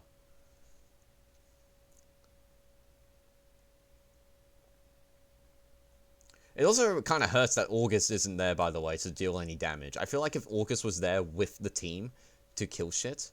In fact, I know why August isn't there right now, but why is August not there now? So he's walled off. He decides to try and take a duel of Signs when he's nanoed. I don't know what August was doing then, but okay. And now they've just lost all their damage, and... Oh, now Aki decides to Coalescence. Why does Aki decide to Coalescence now? No idea. Okay. That was really bad from Mindfreak. There were a lot of individual mistakes in that small fight, I think, that just lost them it. I don't even really think it's worth talking about what Order did really good then. I did the Adam thing, I did the Geordie thing, but that was kind of it. Quartz did a good bongo as well. He's already at 60% for enough one. That's really good, and this is a huge stagger on Kiki. And then Mindfreak don't have any ults to work with for next fight, so they just lose next fight more than likely. Like, Guns is going to have B, Yuki's going to have ult. Like, Order only really used to 2 ults there. And Bongo charged up all the other ults. And then it also apparently charged itself up really good as well. And Geordie managed to charge up Signed really good with a nano, so... This next fight, Mindfreak should just lose, and I think they actually lose it really badly, because they don't even take a fight, they just kind of take damage and die. But if they are going to win, mind you, I think it's going to be off Kiki getting a good bomb.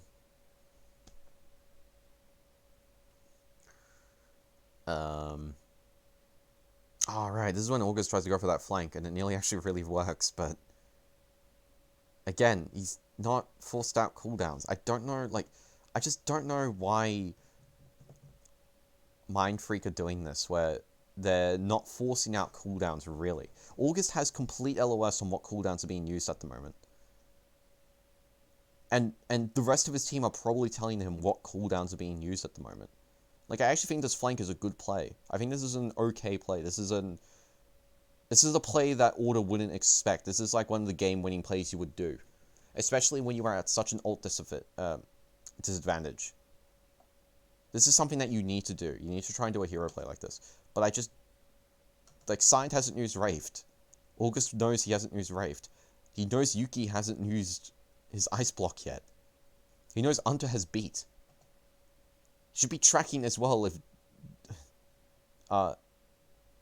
Adam has used his DM at all.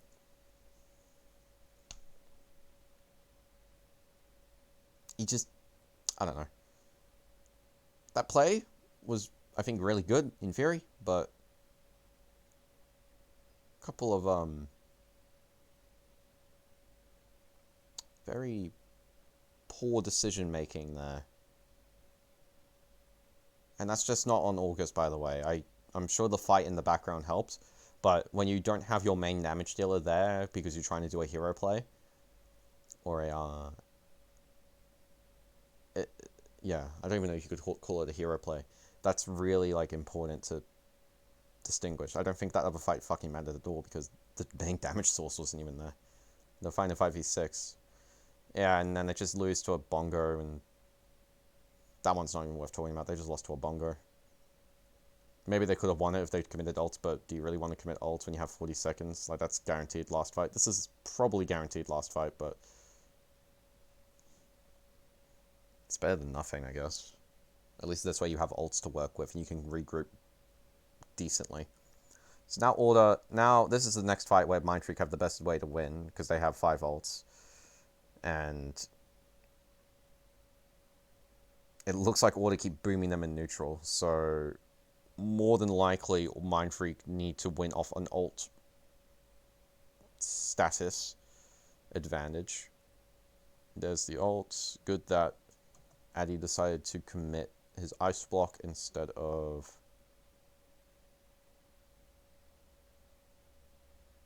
wall.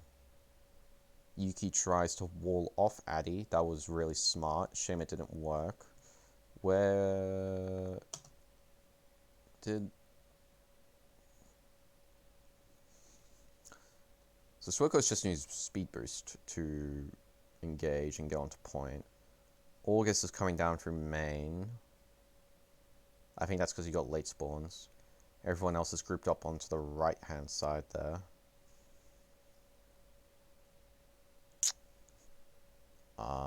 Bus is currently isolated, kind of. Addy's still got his ult. He decides to go for it now that he knows that Adam is out of mech. That's really good. What does it catch? Is it pretty far? That's actually not too bad though, because it isolates where Order can run into. What? Swilko beats. Why does Swilko beat? Is it because August is getting low? No. Is it because Bus is getting low? Maybe. Maybe it's just because he thinks he needs to. But he does stack with Aki, which I don't actually think is a bad thing, but Bus doesn't even get the beat. He still lives.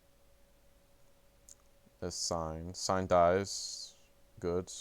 Oh, there's a good freeze coming in though. Oh. Nah, they lose. Yeah. Mindfreak lost, like... Mindfreak already had a severe disadvantage going into that. Just because they had to touch and couldn't make a good game plan. I don't want to say it was panic, but like... Again, the best fight they had to win was one they were snowballing off first with 5 ults going into that, whereas Order only had 2. And I think it was easier to win that fight than it was to that one. But that one was also winnable. The one prior to that was not.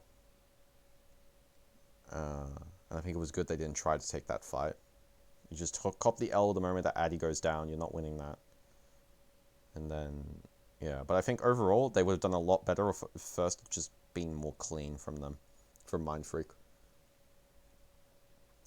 And now this is when Order pretty much bin them instantly in under 2 minutes and just cap first and second.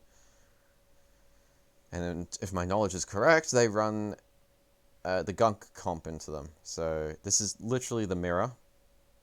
We're mirroring comps from attack and defense, except the teams have swapped them.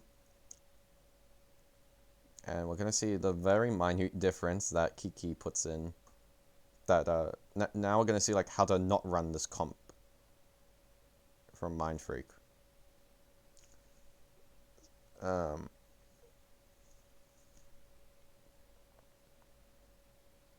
I will say that because I don't think they ran that spam comp particularly good in comparison to Order, and I don't think they ran the gunk comp properly into Order either, in terms of capitalizing on an advantage as the win condition.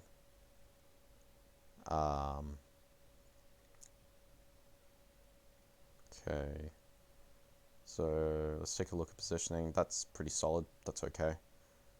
Now, Quats hits a really good fucking suck here, and that's why they win.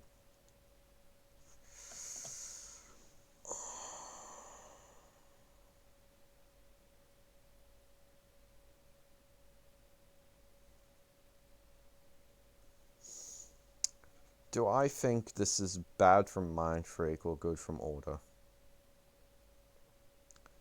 This might be actually a set play by Order. Because they do wall off just to begin with, just to guarantee that... Actually, hold on, I'm going to check. I can check, actually. Where's Addy? Where's Addy? Where's Addy? Where's Addy? Where's Addy? So Addy's just here. He's stuck on Kiki. So they wall off Addy just there. So he loses LOS. And then, if you're thinking like Quartz is, there's only one place that they have to go, and that's around here if they want to break LOS and do something about the wall. Because otherwise their rotation just becomes a lot cleaner. Which means, if you are Quartz and you are here, so this is Quartz, you would then use your suck and suck them off into this side. And then because you're playing gunk comp and they're playing spam comp with a hog, you instantly get to run over any of the tanks here. You get to run over anything that you grab, especially if it's a tank.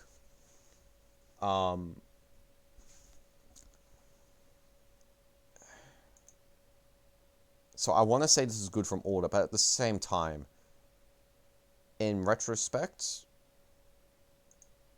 Mindfreak could...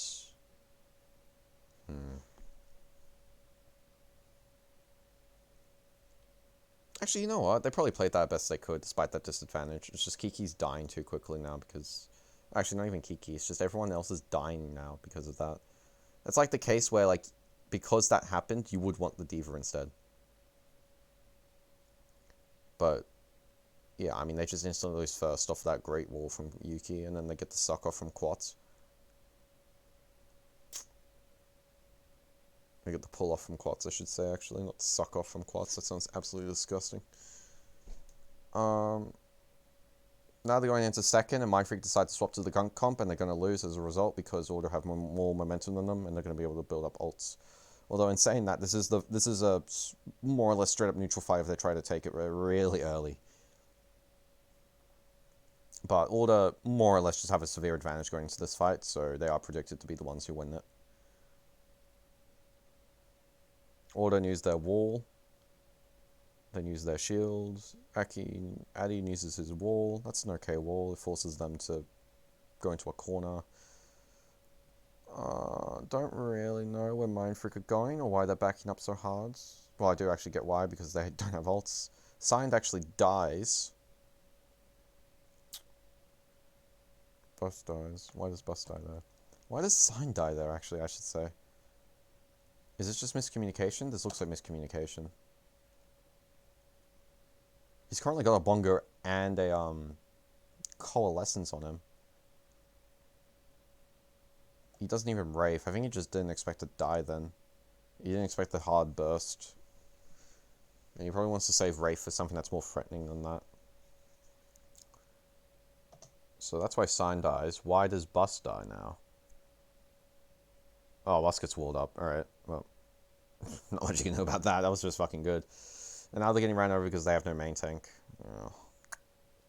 And even though Order have less damage because Sign's not there, because Yuki is demaxed, and because Bus is not there, they lost all their front line. Addy gets a nice freeze off, but he's frozen himself. Yuki collapse him. Yeah, you're just not winning this. Really bad from Mindfreak. Also really good from Order. Really bad from Mindfreak attack. Really good from Order attack.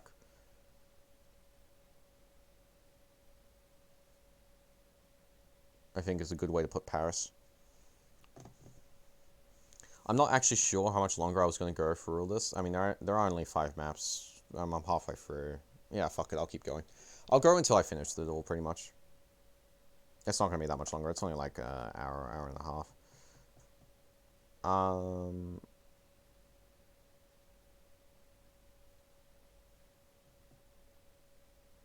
my god. This is when they had the fucking bell up to order up, bro.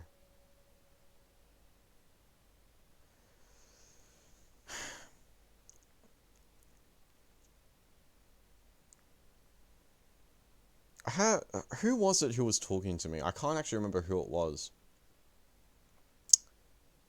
But someone had the suspicion that the Mindfreak guys were really tilted after the first 2 maps.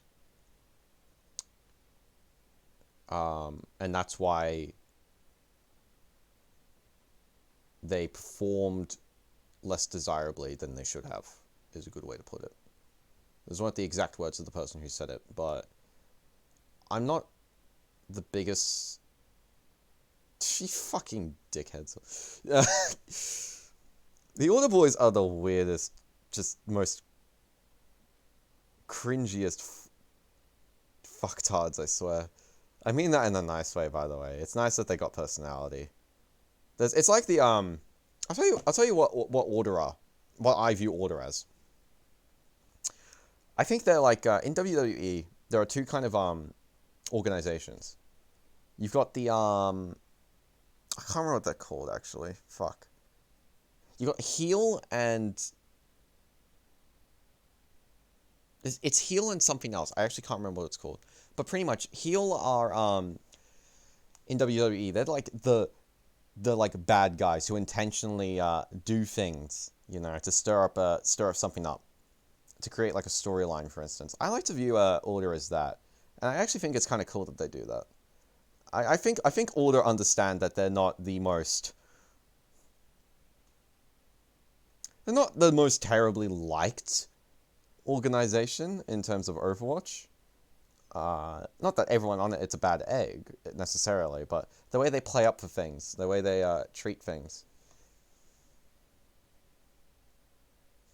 A very kind of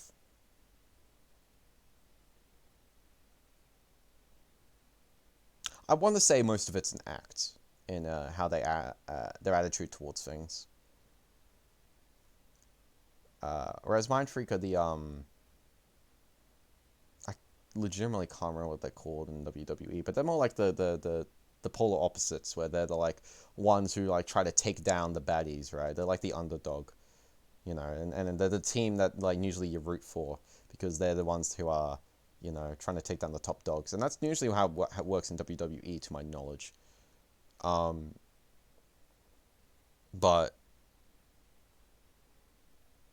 I think it's interesting that's the case with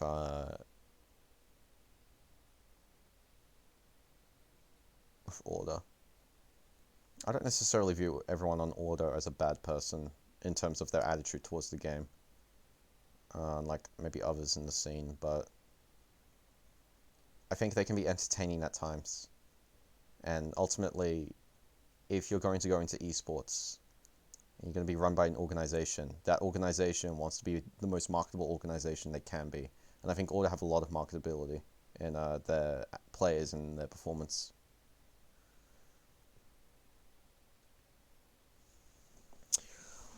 Order are the kids fighting in the rain, and you know you should bring them inside because it's cold, but you're just like, fuck it, and then they cart mud inside.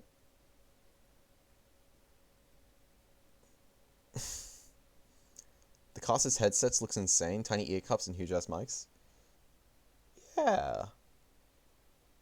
Not gonna lie, it fucking covered up half of Smash's face when I saw it on, like, the big screen at the event, but yeah. Natural Dation. I swear Geordie's not that bad. I swear. I have faith in Geordie that he's actually not just a big cunt. There's something really admirable, I think, about how Geordie acts. I don't know, there's just something about me that draws me towards Geordie as not being an actual dick, and I think he just gets misrepresented to an extent. That's probably very controversial. That's probably not the most liked opinion that I could have. But I feel like Geordie's not that bad as he's made out to be. I think Geordie's got redeeming qualities as a kerfuffle of a kid. You need to put Overwatch in window mode and add 18 gifs of dead memes around your screen while you're in queue. He is a dick to people he dislikes. He's a massive cunt. I mean, to be fair, most people are cunts to people they dislike. I don't think it's unreasonable that you would be rude to someone who you don't like. I don't think that's out of the realm of expectations, Poe.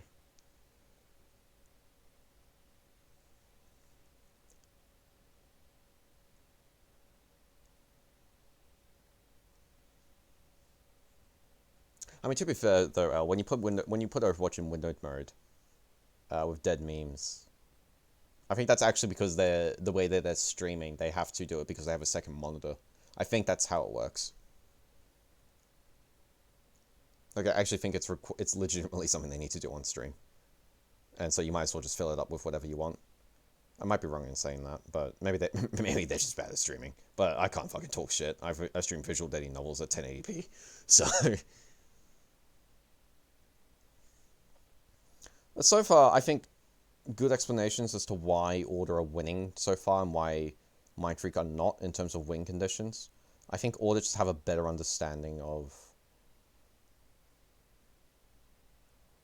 what their comps are trying to achieve, more so than Mindfreak. I think Yuki so far has outperformed Addy on May. I think Signed has more or less outperformed August.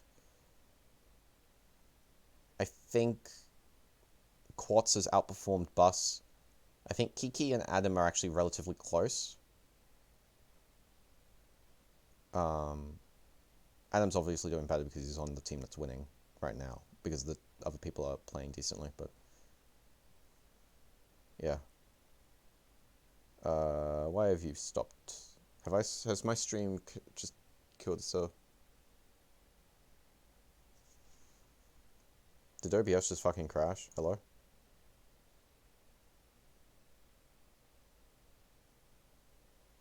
Hello, mic test 1 2 3 1 2 3.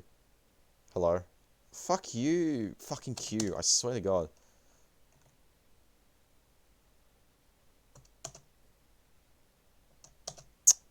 Oh my God, I fucking hate Q. Alright. So what you're saying is people are dicks to people they do not like. Yes, that's how it tends to be. And usually when a guy you know, cuts you off while you're driving down a highway and you're gonna turn and then this guy fucking drives past you so you can't turn. Usually you're gonna call him a cunt. In the same way, if someone's rude to Geordie, Geordie has every right to call that guy a cunt. And at the same time, that guy who is called a cunt also has the right to call him a cunt. But I feel like when it's represented as Geordie is the one who is in the wrong for calling him a cunt, whereas the guy who is in the right for calling Geordie a cunt just because Geordie is an absolute meme. Not that that's morally wrong, it's just there is a little bit of hypocrisy in all that. I think you should be willing to call yourself a cunt if you're going to call someone else a cunt. Like, as long as you acknowledge the fact that you're also a dick, then that's fine. And I don't think there's anything wrong with acknowledging yourself as a dick. I'm a dick.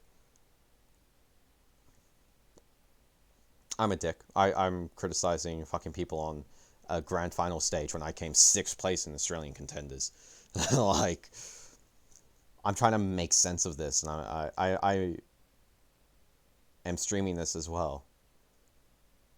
On the day I got back from MEO, no less. From the weekend, so.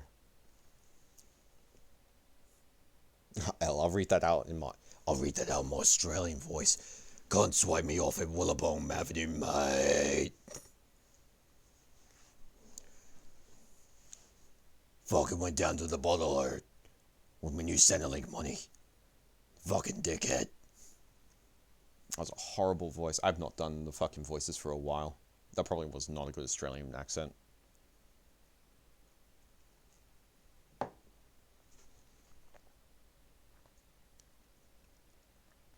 And before anyone, I don't know if this would ever fucking see the light of day in ANC General or anything like that. I don't think people give a shit enough about it, but before anyone, like, would call me, like, a Geordie sympathizer or anything like that, as if that's a fucking curse in and of itself, that I would be sympathetic towards someone who is disliked. Oh, gee, that sounded really pretentious, what I just said. Holy fuck. Sorry, I didn't mean for it to come across like that. I meant more as in, like, I'm not trying to suck Geordie off, alright? Yeah, Geordie's a dick. At the same time, if Geordie just admits he's a dick, and I think Geordie does admit he's a dick, okay, he doesn't try to act like not a dick. I'm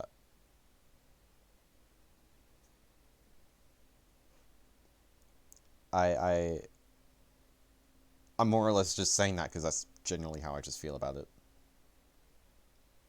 Geordie's got problems with his attitude, sure, but, I mean, at the end of the day, who fucking cares? Geordie wants to be a dick, go for it. You want to be a dick to Geordie, go for it. Geordie is well respected in the community, so I doubt anyone cares. Is he though? I feel like Geordie gets a lot of shit. Maybe I'm talking out my arse. Maybe I don't know the ANZ community as well as I hoped I did. You're watching the VOD, you know, you can skip this timer, right? I can, but I'm talking right now. And also, skipping on Q is like skipping my kid's 17th birthday. It was just a fucking waste of time anyway. Look at that, it's already stopped. I fucking hate Q, honest to God. It's not like a YouTube video. I wish this was up on YouTube. I would have just done it on there with Epic Pen. You get shit, but no one publicly attacks you.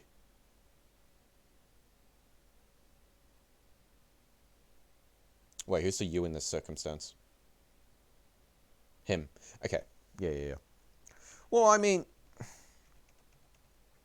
I think that's kind of just because Geordie doesn't do anything that's technically worth. It's not like he's being offensive in a way that would hurt someone legitimately.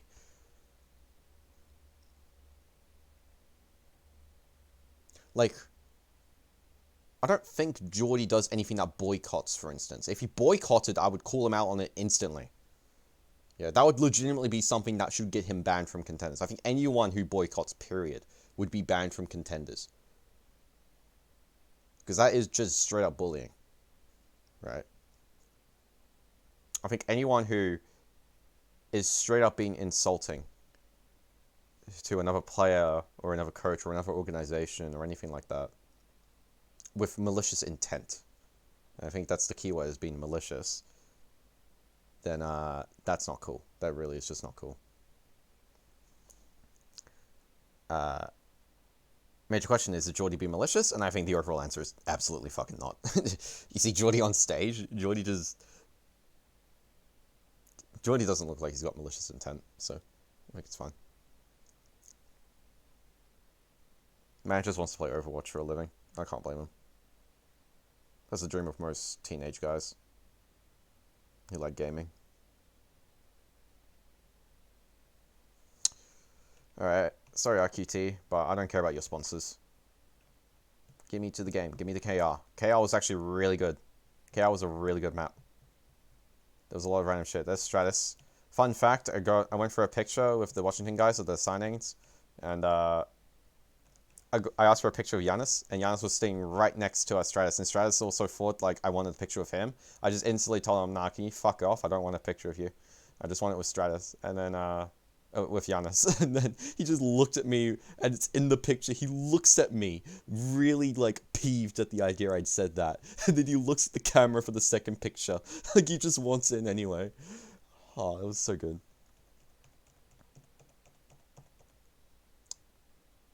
I fucking loved that.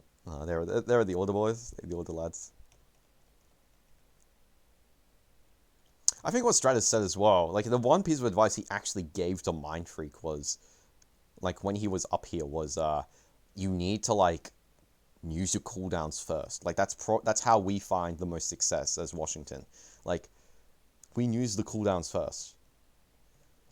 So, like, for instance, you use your Mei cooldown to stop their Mei cooldown. You wall off their Mei so she can't wall you off. And then you engage on that. Because then you have the initiative and you can take them by surprise. It makes a lot of sense when you think about, like, usually you use abilities to counter their abilities. But usually you don't use an ability first to counter an ability that hasn't been used yet. Usually you have to force out the cooldown. But if you can just force out cooldown by just stopping them from using the cooldown in the first place, then that's pretty good. Alright, yep. Hybrid payloads. If you go into my stream expecting me to explain a hybrid payload map, then you're sorely mistaken. And you should get the fuck out of my stream right now. I'm the only cunt so far who has bothered to review all this hot garbage, and that's because everyone else is still in MEO getting drunk at GG Easy, so. I never even went there, actually, on the weekend. And I feel like that was a good decision. I could have, but I just decided not to. Oh my fucking god. I hate you, Q. I swear to fucking god, man. The Q guys need to fix the fucking, like, replay system. I get this is I know this is a 6-hour VOD, but Visor did not have this problem. It just did not. Alright. Finally getting into it. Order are running the Gunk Comp. Mindfreak are running double sniper so far. They're probably not going to stick on that. Or maybe they will, but I don't think they do. Alright, and they've gone Gunk Comp as well. So let's see how they approach this. So Adam's just up there, he's scouting. That's good. Taking a little bit of free damage for some reason. Like he's just still scouting though. Positioning that Order have taken right now is decent. That's what you told its goats. Bus throws down shields. Wall gets thrown out. Oh, what the fuck was that? So they must know there's a Mei here, so they're trying to like bait a wall, if I had to guess. Well, they're not stacked properly if they want to. So Bus manages to get away. Kiki's here. He's at half. He needs to boost his, like, now. How does Swilko get pulled then? The fuck? Hold on. Swilko's by Bus at the moment. He comes up. He's on the other side of the wall. Alright, that's honestly just fucking unlucky for Swilko. It looked like he was going up there to push people away for Kiki. But he ended up getting sucked over and he ended up dying as a result. That's either on Kiki or Swilko, and I'm not sure which one. I might actually put that one more on Kiki, because the moment that you fucking know there's a Mei, you've got to run. Once the wall comes up, you need to boost her out. You can't just kind of stick around for a little bit. I think Kiki stood around for a little bit too long. I'm not going to go too hard on him, though, for that, because that's not really worth it. I cannot believe you skipped that. Now I won't know how payload maps work. Well, as I said, you can get the fuck out of my stream. Aha! This was the like rotation that I thought was really good adaptation by Mindfreak. This is like the first rotation they've done. Relatively all series, I'd say, where they did a really smart play. I'm not even sure they meant to do it. So they've rotated. What Mindfreak have done is they've rotated up through theater and all the way up around here, and they've all dropped to come across here to grab this high ground, so then they don't have to deal with the Mei choke here. That's good. That's really good. My order in response have decided to all group up here and try to rush them down as they try to do that. Try to catch them by surprise, maybe wall one of them off here as they start to rotate up the stairs. And I think they do actually manage to catch off Bus. The problem with catching off an Orisa is it's an Orisa, so you're more than likely not going to kill her, especially when the rest of the team is giving her a lot of peel. So let's look at how this plays out. So they managed to go through the shield. Bus is currently fortified, so this is the wall that I was talking about that they've done.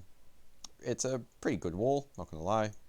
It stopped off Bus from getting cut off, but again, Bus is already at half health, but he's got Fortify up, and they still haven't burnt him down. Bus manages to pull all 6 of them together, which is really good. And Order have currently done the thing that Mindfreak were doing beforehand, where Mindfreak would use their cooldowns to engage on Order. And I know I just talked about Stratus being like, you need to use your cooldowns first to, that's how they find the most success. This isn't really that, though. You're engaging onto the Orisa with a Fortify ability. That's not going to do anything. And especially when the rest of the team is so healthy, and you've committed a lot of resources. From the looks of it, Order used their speed boost. Order used... I think they must have used their Moira Orb. Yuki has used Wall. So right now, there are 3 cooldowns down that are really good. I don't know if they've even used Suck yet. I presume they haven't. I'm assuming Adam still has DM, and Sign still has his cooldowns, more than likely. But right now, all Mindfreak have used is just this one ability, and they're sustaining this really well. And they can just turn the fight now, and that's what they do right now. Because they have cooldowns available that Order do not. They can just wall off whoever they like here, split them off, and then easily engage on them. And Order are in a really bad position because Mindfreak are a lot more stacked as a result, and they have Moira. And they're going to get this Coalescence first, So Order's coming through now. And look at this fucking wall that Addy does. This is the wall. This is the wall I was talking about. With like, this is a fucking amazing wall they can just do to just split them off. And Sign just gets boomed as a result. Sign was not ready for that. So, Sign's down. This means Order's lost all their damage, and they're going to lose this fight. Especially when Yuki just decides to use Wall. So Mindfreak don't even need to do that long-ass rotation. So they can just take positioning right now onto point, and they do. And then Addy hits another fucking nutty wall. Manages to just burn them down. Geordie's dead now. That was really bad from Order. That was, like, severely game throwing from Order. Actually, game throwing's a fucking hard word. I'm not going to say game throwing, because that wasn't, like... That was actually a good idea. It's just... If it didn't cut off Bus and instead cut off someone else, maybe that would have worked better. Like, if it cut off Swilko, or Kiki, or Aki even, that would have worked out way better. But, didn't, so... But, fuck. Unlucky. Order. To put Sign onto the sim now.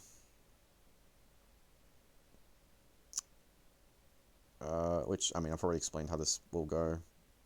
If Mindfreak can actually engage, they'll win. More than likely. No. Yeah. Well, to be fair, Mindfreak lost that because they didn't fucking commit anything there. And Order committed a Bongo and a Coalescence. And a Mail, actually. That's actually not too bad for Mindfreak, then. You've got all 6 salts to work with. Order have just used 3 of theirs. They're going to have a sim wall, which is bad, but you should still be able to do something with here. I don't think the architecture for this point of KR is necessarily good for the sim wall. It's not like there's a hard choke where you can just play around as easily, I should say. Okay, so hold on, what happened there? So Mindfreak are at the gates right now. They want to hard engage. During all this, Yuki's looking for wall. Kiki decides to engage with bomb without forcing out cooldowns from Order. So we'll assume this is news to force out the cooldowns, and Mindfreak just want to force out cooldowns. So what do they get with this? So they actually get Unta's beat, which is already valuable, and they already got Yuki's wall, which is valuable. That's actually really valuable. Beat for those two, 100% worth it already. And Sign still doesn't even have his wall yet. So now Mindfreak have broken the choke, and they forced out a beat. So let's see what do Order do with that. So they don't do anything with the beat because they're not in a position to do anything. Buster's a Bongo. What's the Bongo like? It's pretty good. Kills off Sign. They wall him off. Alright, that was actually really good. Mindfreak decided that better to use and one of their 6 ults. Even arguable if they needed to use the other ults there. They might have just been able to do that without Death Blossom. But it's not the biggest deal really. You could still win off a Mail and Coalescence next fight. They decided to use Bomb to engage that fight to force out cooldowns. I don't think they really expected Unta to beat. I feel like if Unta doesn't beat there, Order actually have a really good chance of winning that fight because, you know, it's only a wall that was used. And yeah, wall's really good, but the beat will sustain you better than wall will. And then you could have beated to sustain the Bongo, and Signed would have got his ult quicker. So I think actually that might have just been a mistake from Order, more so. Just trust that something, like, just trust Yuki will be able to do that Unta, as opposed to, like, Yuki will be able to block the bomb. I'm assuming that will be, like, communicated or something.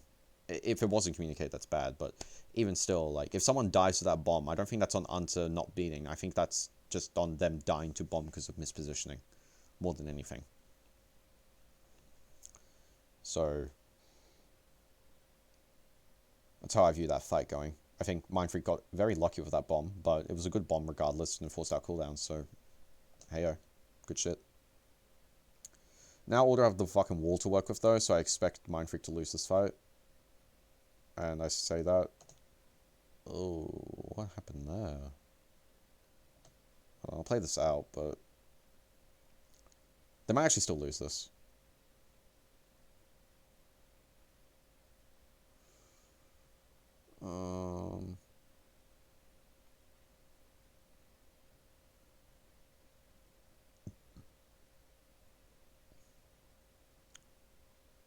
Okay, no, they don't. Okay.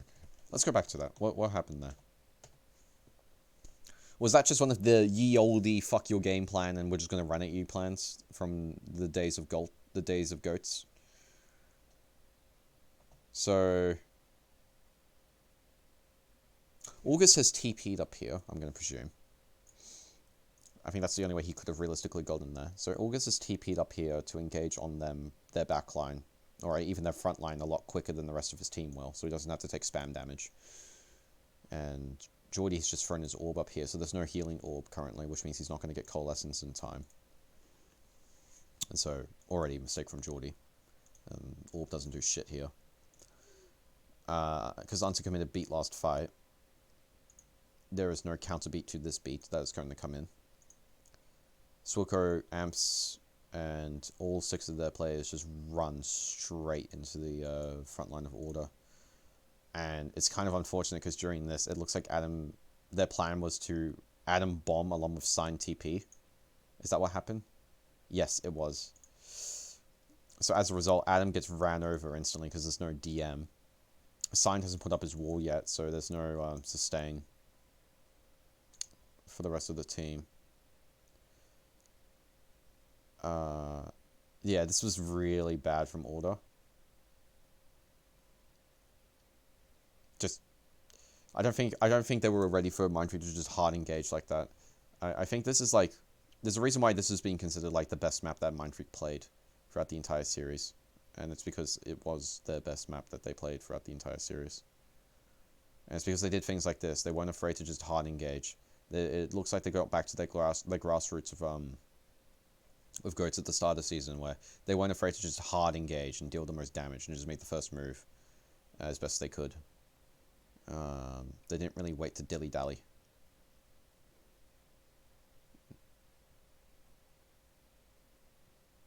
It wasn't necessarily that they didn't respect their opponent, it's just that they understood that one of the win conditions is just going in. So how does this go? Yuki's forced out cooldowns. Kiki doesn't eat Blizzard. Is that a big deal? Yes, because Kiki gets demeched.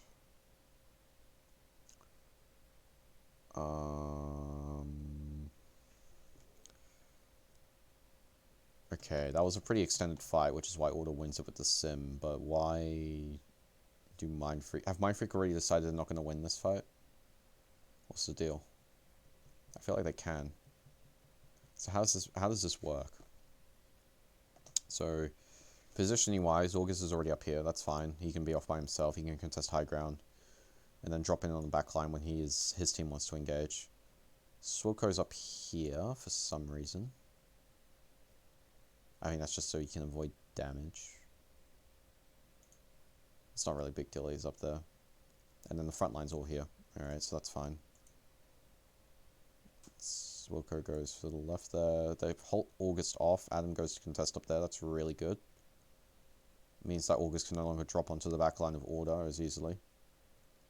And can't as quickly get to Signs, which is the main win condition here.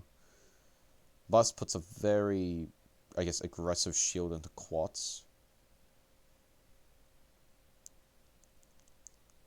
What's Kiki's DM usage like here? He DMs all of Yuki, so they know he has Blizzard 100%, but he ends up... Yuki just waits it out and he goes for it. I feel like...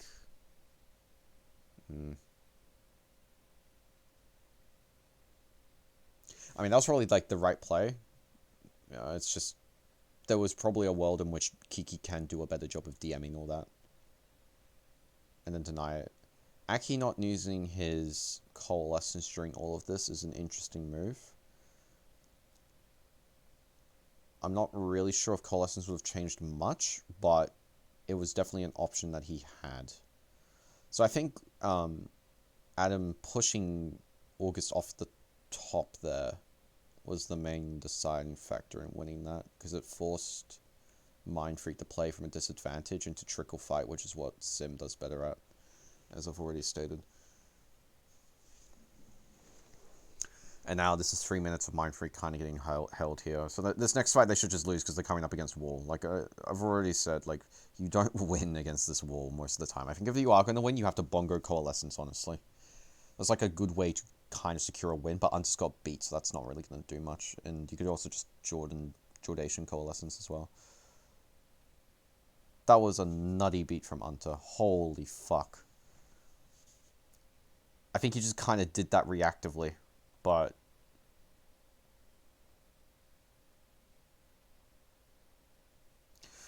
so Signed has... Okay, there's a lot to break down in this. So all of Mindfreak are signed to engage. No one's really set up in a special position, really. Bus and Quats have kind of bongoed each other. If Mindfreak are going to win, they all need to be like going now. August is... Actually, I think August is TPing at the moment. He's probably TPing all the way up here. Not up there. He's TPing up to here. Which is fine, it means he can drop in on the back line. Who's over here? That's Adam. Right, that's Adam. So Sign's over here. He's kind of out of effective range, but it's not a big deal, really. Okay, so that's it for now. Yuki does a really good wall to deny as best he can the front line. Don't know why he dropped it, honestly. That would have helped him out more if he'd kept it up, but that's whatever. And then Unter and Geordie suicide bomb onto this D.Va for some reason. For the extended BM, I suppose. They do get pushed onto it, actually, so ignore me. And then Geordie manages to get a coalescence off, and Sign finally puts his wall down. So far, the Bongo and the D.Va bomb have forced out 1, 2, 3, 4 ults, but this is still a fight in which the long term serves Order better. So Order should win this. So far, at this current state.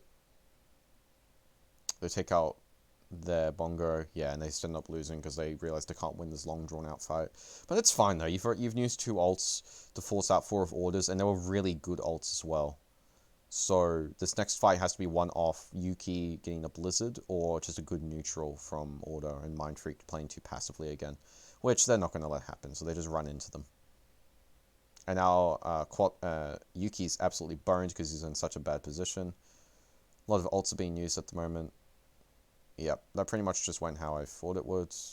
August gets a nice 5k. They should be going to stuff the doors, right? I don't know why they've got 4 on payload. What the fuck? Huh? I feel like August should be at the doors right now. I think August, Addy, and Bus, actually maybe even not, maybe not Bus, maybe Swilko should be at the door right now. That sounds really crazy, not putting any of the tanks up top. Maybe Kiki as well, I don't know. I don't think you're capping this for 3 people. Regardless. And putting 4 on there is dumb. You can put someone a little bit closer. Because payload doesn't move more than 3 people on it.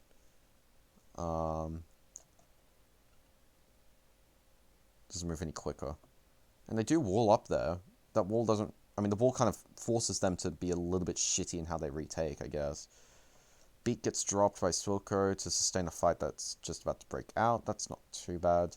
Yuki comes out with Blizzard. See, this is the thing that, like, I was talking about with Addy, where, like, he can put a wall up and then Blizzard. I think Yuki's actually, like, probably the smartest man at the moment, because he's the only fuck doing this. He understands that Kiki knows he'll have Blizzard, so what he's doing is he's just setting himself up for this Blizzard rather than having anyone else do it.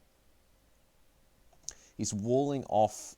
He walled off Kiki then, so he could put down a Blizzard and just throw it at his feet so it touch the ground as quickly as he can. And he dies for it, but he gets it down and it forces them to reposition themselves so Sign can just sustain himself a little bit better. Adam manages to get Swilko and Kiki, and thanks to that wall that comes out, Geordie gets this Coalescence down, take down August, and now Mindfreak have lost a lot of their players and they can't win now because they've lost a lot of damage and sustain.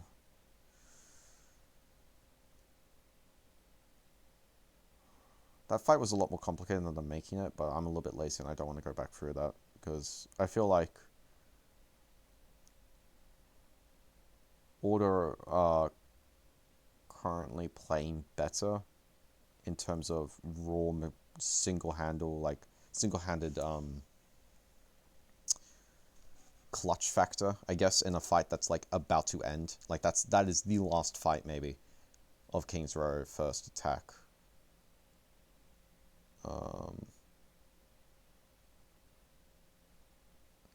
Pull them all together. Adam goes for bomb. That's a good bomb. Pushes them all out. Kiki's in a slightly bad position, but that's whatever. Bus gets a nice bongo down. It lets August kill Signs. And this should all be pretty much clean up. Unter nearly clutches there with a fucking nice boop, but it's not going to happen. Yep, and they just end up winning. Alright. I feel like they could have won the fight before that, Mindfreak, if they'd played it a little bit closer. Or they just been in a better position to begin with, but... I'm fucking... Kiki's T-posing. I didn't even fucking realize he did that on stage. Fucking Kiki. Oh my god. The mad cunt.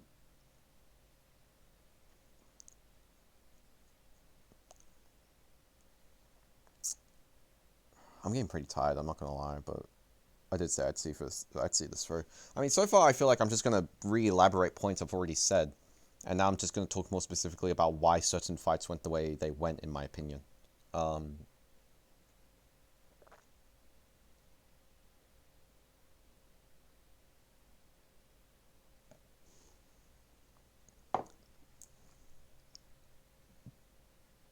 But this KR game was the best game of the night. Or I guess of the afternoon. Of the entire series. And again, for good reason, because this was a good match. It was a really good match. The Ilios one wasn't actually too bad either, but... from knowledge. But... this was definitely, like, the best one. The first two were pretty washed, though.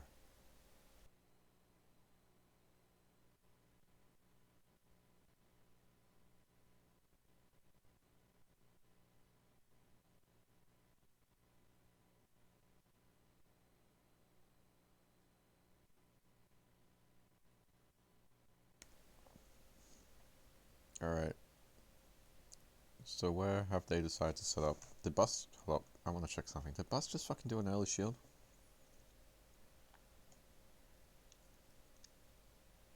Was that an early shield from Bus?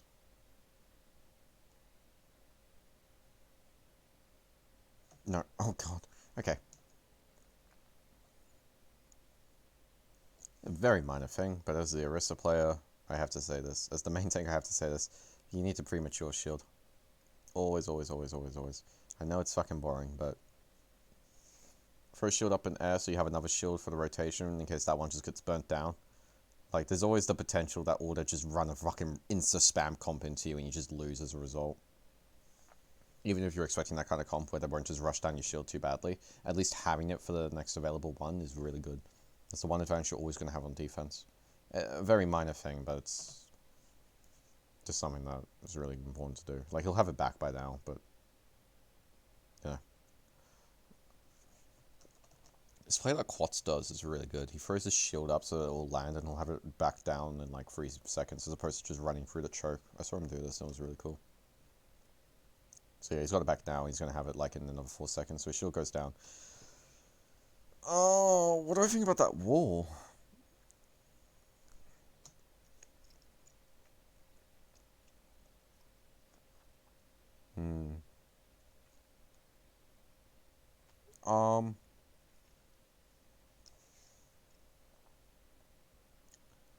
I think that's actually a good wall. It's just...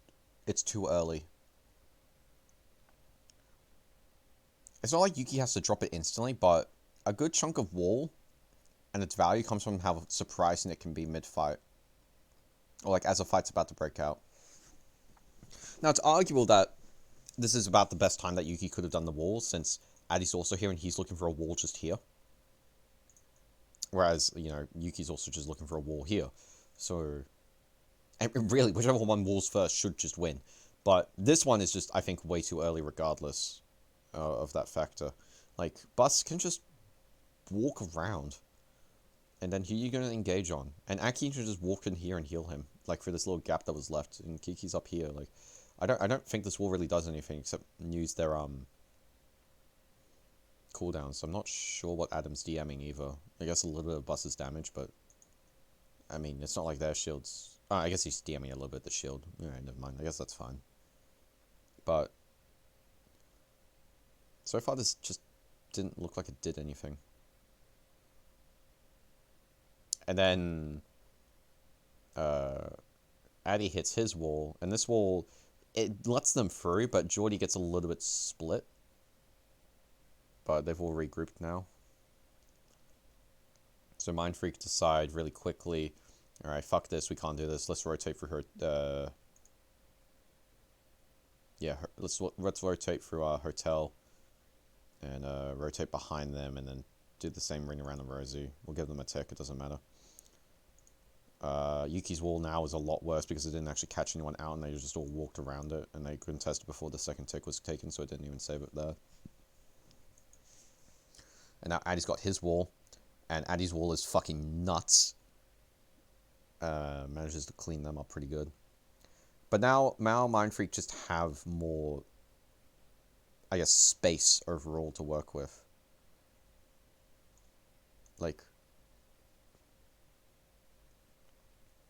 they've got more,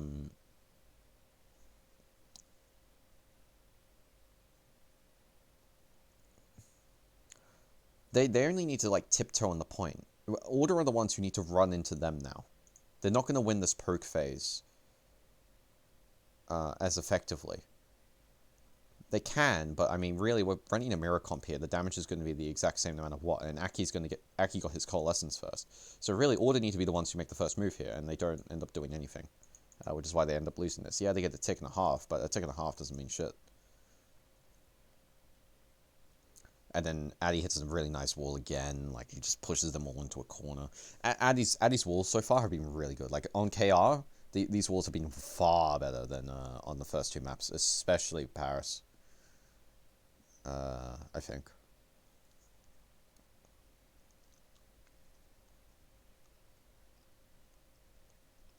And look at that, Aki's almost 50% to another Coalescence. Mindfreak are in a really good spot right now. It's actually pretty even. But,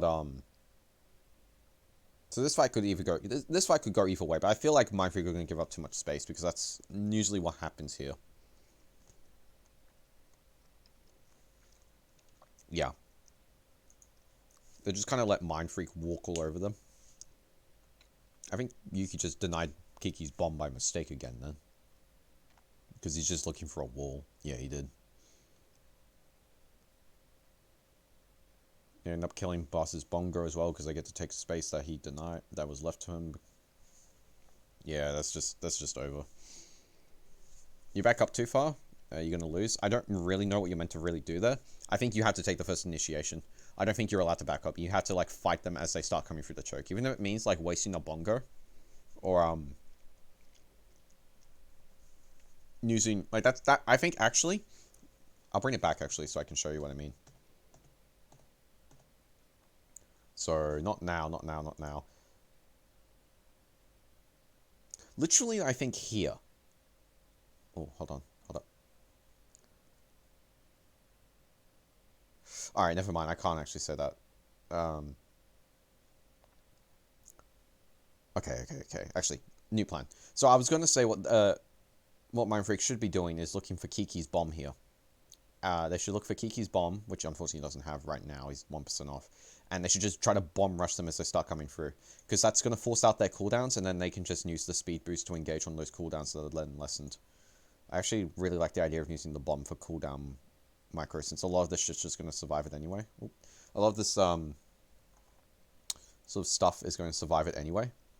The bomb, no matter what, since they'll probably have cooldowns. So you might as well just force out cooldowns and then use that to engage. I actually really like that idea more so with bomb than anything else so far, and how to use it in this meta. You know, in these gun comps. But they didn't have bombs, so I think the new plan actually is Bust still has to hang here, except he just has to Bongo instead. And then, or Kiki just has to farm a slightly bit better. Maybe there's another alternate win condition that they were trying to do, but I think you just let Order play first. Like, you let them make the first move, which is ultimately going to cost you more. And that was a really expensive fight for Mindfreak too. Like, they used 4 ults then. Order used 3. And one of them was Coalescence. So they're going to get that back for next fight. So Mindfreak, I think, just didn't make the first move there. And that's why they lost that. Whereas Order are being way more proactive with how they're using cooldowns. And, like, look there as well. Order used their cooldowns first. Order bongoed into them. Now, it's easier to bongo on attack than it is defense, to an extent, but... especially, like, on the geometry for this map, but... even still, I feel like you still have to make the first move, otherwise you're a bit boned. Right, this was the, this was the play. So, the play here is signed from here, all the way back here. back on first, is flanking all the way right side into here and through bar, and he's going to wrap around, and Yuki's going to try and look for a wall here. Really big brain shit is actually really good, because it means that all their attention is going to be focused on trying to run into them, and try to set up a play with Coalescence and Reaper Ult. Problem here is, if my memory serves me right, this fight's already broken out, and Signed doesn't get as much done as he could have. But it's still enough. So that was really good by Order. That was a really good play that they did. And all it cost them was just a Reaper Ult. And that's fucking amazing. It's so easy to just get fucked Reaper Ult, mid-Reaper Ult, so... yeah, and then next fight they've got Coalescence to work with along with Bomb.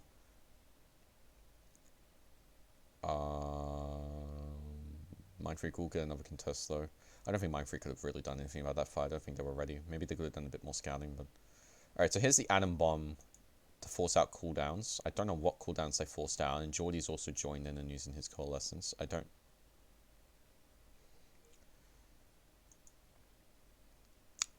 yeah.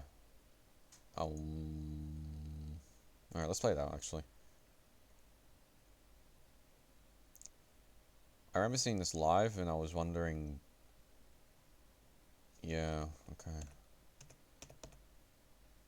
Okay. So, they're trying to set up a play here, if I had to guess, where Adam's going to bomb rush them with... is going to bomb rush them. And use self-destruct.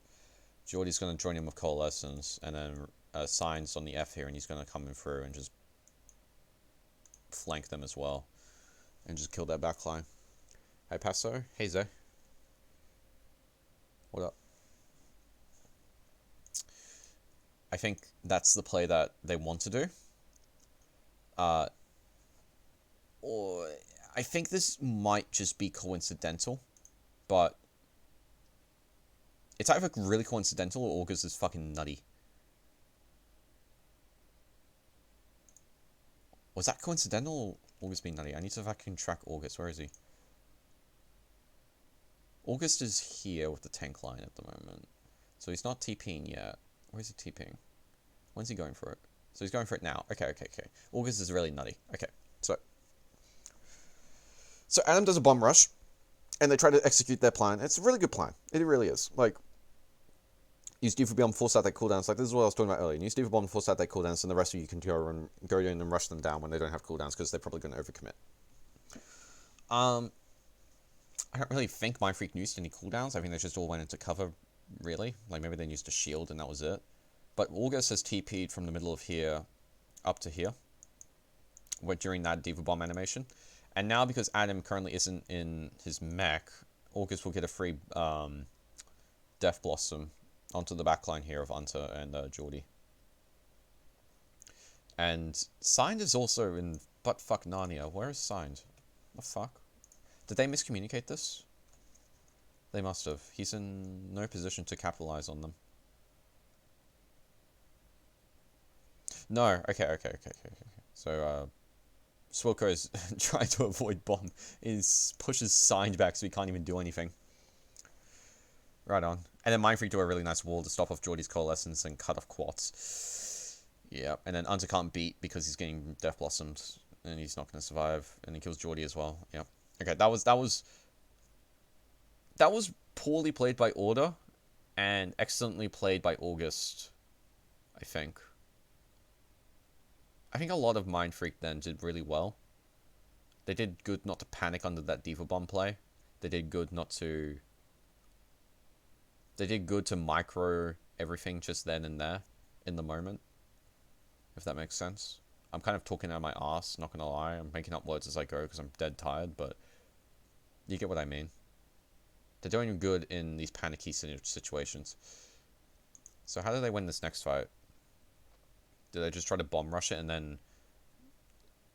I'm guessing they bomb rush and then look for their own Blizzard. Oh, you can't bomb rush though, because then they're gonna Blizzard. And you can't wait it out because they've got Bongo. You might just need to try and hard engage them early. Like, you saw that, you know they're coming through here. Oh, I think they've got bad positioning. They go for bomb rush, and you could just go through his fucking May ult. And Swilko's dead. Okay, yeah. Nah, or Mindfreak played that badly. I think this only scenario in which you actually win that as Mindfreak is if you fight them way early. Like, let them use their cooldowns to come to you, and then don't panic like you did before. Don't panic, exemplify like how you did before. And then use your cooldowns to counteract their cooldowns and just hope that you can out-sustain them. Probably not going to happen because they've got Bongo, but since you're already in a bad position by staying on cart rather than trying to meet them at the chokehold where you could actually look for walls and stuff, weren't going to win that. Swilko scouts that signs up top. It's good. Bus goes for Bongo. Whoa. Why did Bus Bongo? Can I see? Where's Bus? So he's at the corner. Is this just to force him off cart and see if you can get any picks? It doesn't look like they bomb rush him. It doesn't look like they rush him. Or maybe they try to when they get walled. No, that's an unlucky Bongo then. I guess it does. I mean, it's still forcing them down though, is the thing. So it's okay, I guess. And Bus gets walled. Swilko has to beat to sustain August. Sign gets a Death Blossom. Addy gets his freeze off. Alright, Addy got his freeze off, so that's why they won it. Why couldn't Adam beat that? Bus's Bongo is still going. Let's do it just as it ends. They run Bus. Where's Adam in all this? Where is Adam? Where is Adam? Where is Adam? Where is Adam? Is he DMing Signed right now? Yes, he is. So Addy sees that the DM runs out on Signed, and then he can do a free freeze. Okay, and they all hold them into it as well. Alright. That was a good play by Addy to wait that out. Not too keen on Signed just Death Blossoming right then and there. Don't really think it did much. Did they still have beat actually when he did it? Yeah, he still did. Yeah, no, that was bad from Signed.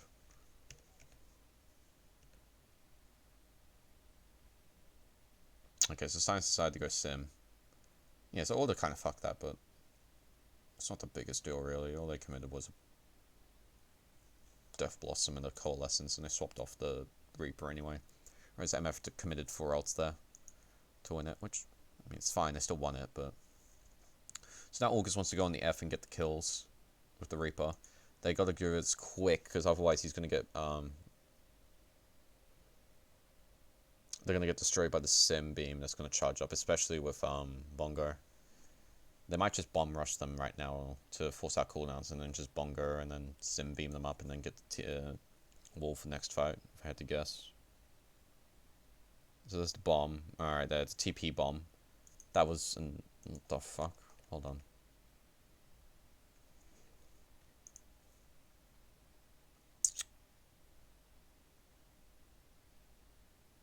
Do we think they know... Do I think, or we think Adam knows they have Death Blossom? I'm not sure who does the ult tracking for Order. I'm going to assume it's Unter. Because main supports tend to have brains that are good for tracking numbers.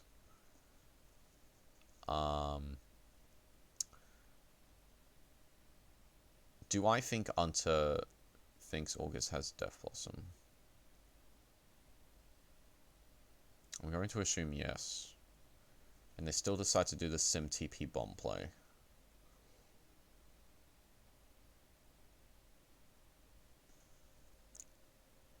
Alright,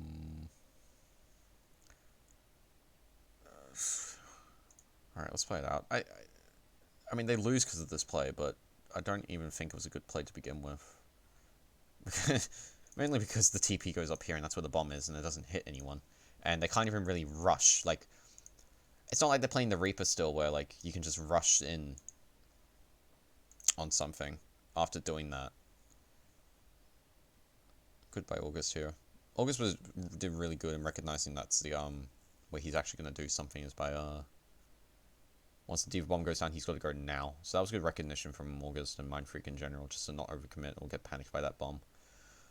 I think Order really didn't think that through, but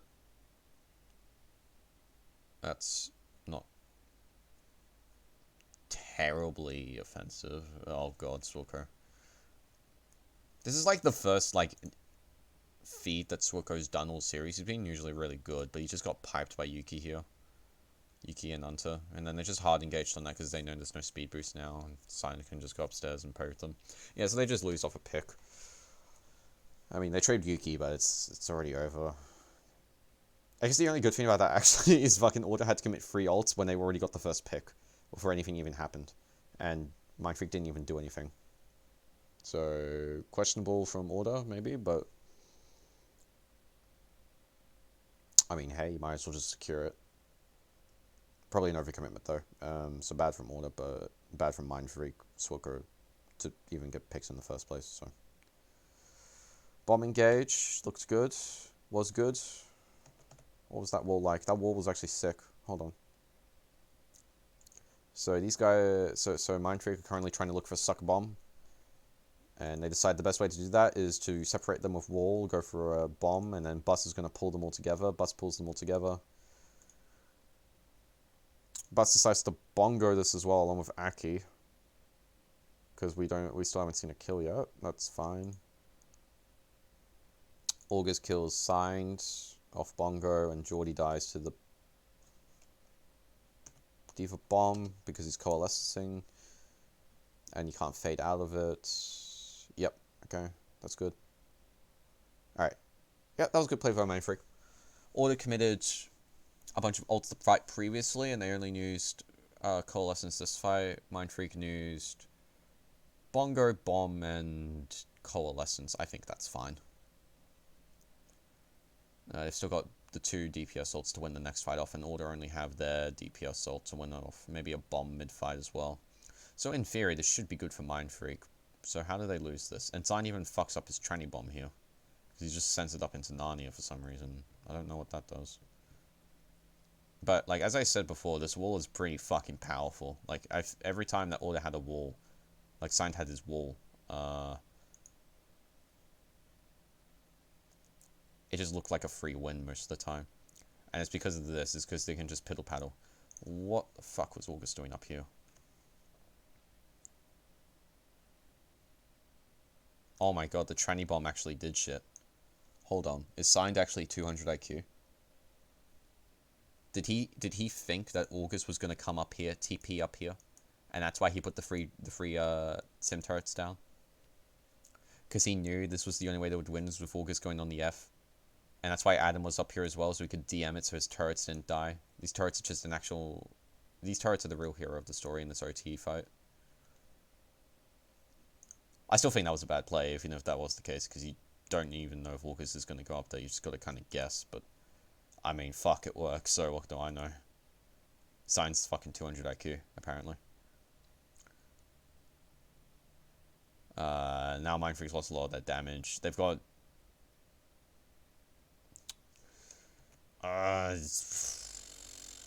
Okay. Addy's got to be quicker on this read. Like, he sees Adam's news to his DM. He should be looking straight at Adam.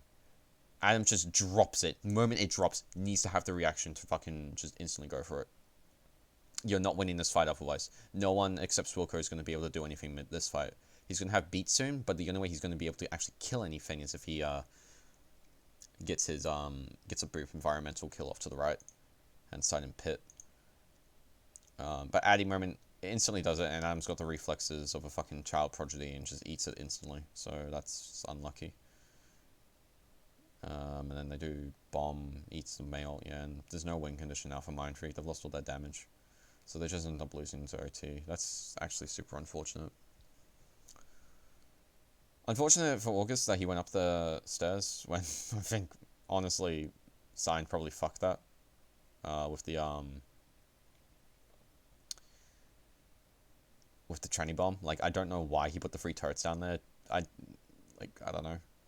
It looked like Adam was already going to control upstairs, so he could just have scouted, like, there's a guy up there. Like, August is coming on the F. Like, you can just be chill for a bit. You know, just be care. But I don't know why the free sim turrets went up there. Imagine if those free sim turrets were anywhere else. It would have been just as effective.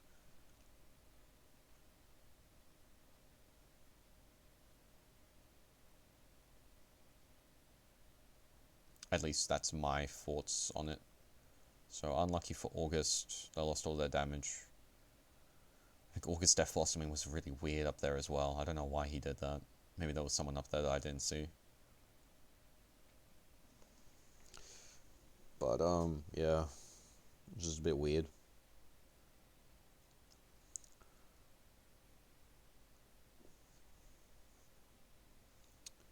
So it looks like Order's going to run the Gunk Comp again. That's fine. Mindfreak probably going to run the Gunk Comp as well.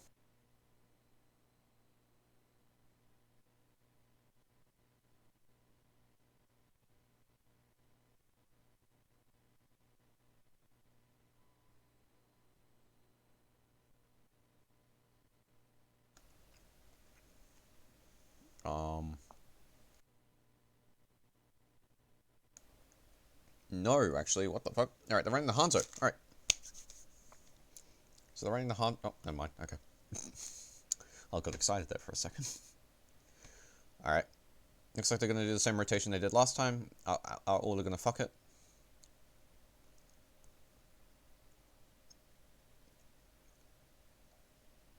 Yeah, doing that rotation, right? Oh, no. Okay, they just decided to speed past him. Okay. I'll look for wall. What are these walls like?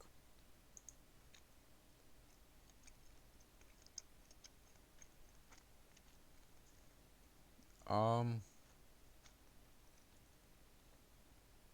think Kiki's just trying to stop Holt from coming in.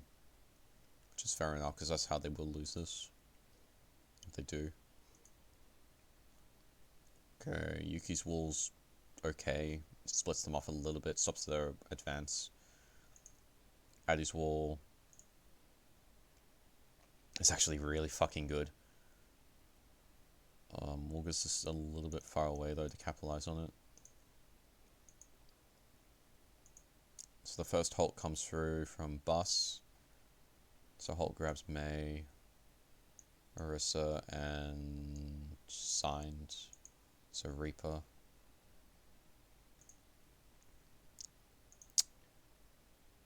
Was that Swilko? Yes, that must have been Swilko. Swilko just booped Quats further into the team, forced that Quats to fortify. So everyone's going to instantly turn their focus to Quats. Quats gets low. Not too low though. What the fuck happened to Bus then? Did Bus fortify? Oh, okay. Okay. Alright. Bus didn't have fortify. Okay. This is a mistake from Bus. I finally get to talk about the main tank. So, this is probably more reactionary based instinct than anything else, but whenever you're halted as an Orisa, and usually you want to halt yourself, you want to fortify yourself so that way when you're reached up into the air, you won't just instantly get poked down by anything. The thing about what order are running is there's barely any poke on this. Well, you maybe get less than 5% of your health taken away by one Orisa, and then maybe Yuki can hit a headshot, but that's a huge maybe. So there really isn't a necessary reason to fortify in this one scenario. And it comes to bite him in the arse later because he gets down here, his shield drops, and then Yuki's just slowly freezing him, and because he doesn't have his fortify, he drops. Whereas Quats already had his fortify. Because he didn't decide to fortify Butts, he decided to fortify the freeze effect that was coming in afterwards from Swilko's boop. So now as a result, Mindfreak don't have a chance of touching, and they just lost that fight. So, wasn't necessarily Bus's fault for them losing all of that, but that was probably the most obvious reason as to why that first pick went to Order as opposed to Mindfreak. But in terms of overall,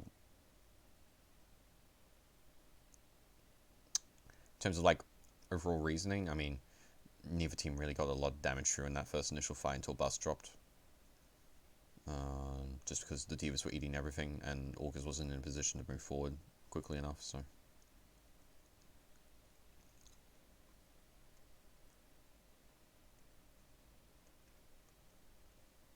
Yeah. So that's how they don't cap. So how do they defend? So they run the Gunk Comp as well, and they run it up against Gunk Comp, so who gives a shit? Or they nearly pulled out some wacky shit, but then they said, nah, fuck it, we don't want Geordie on break.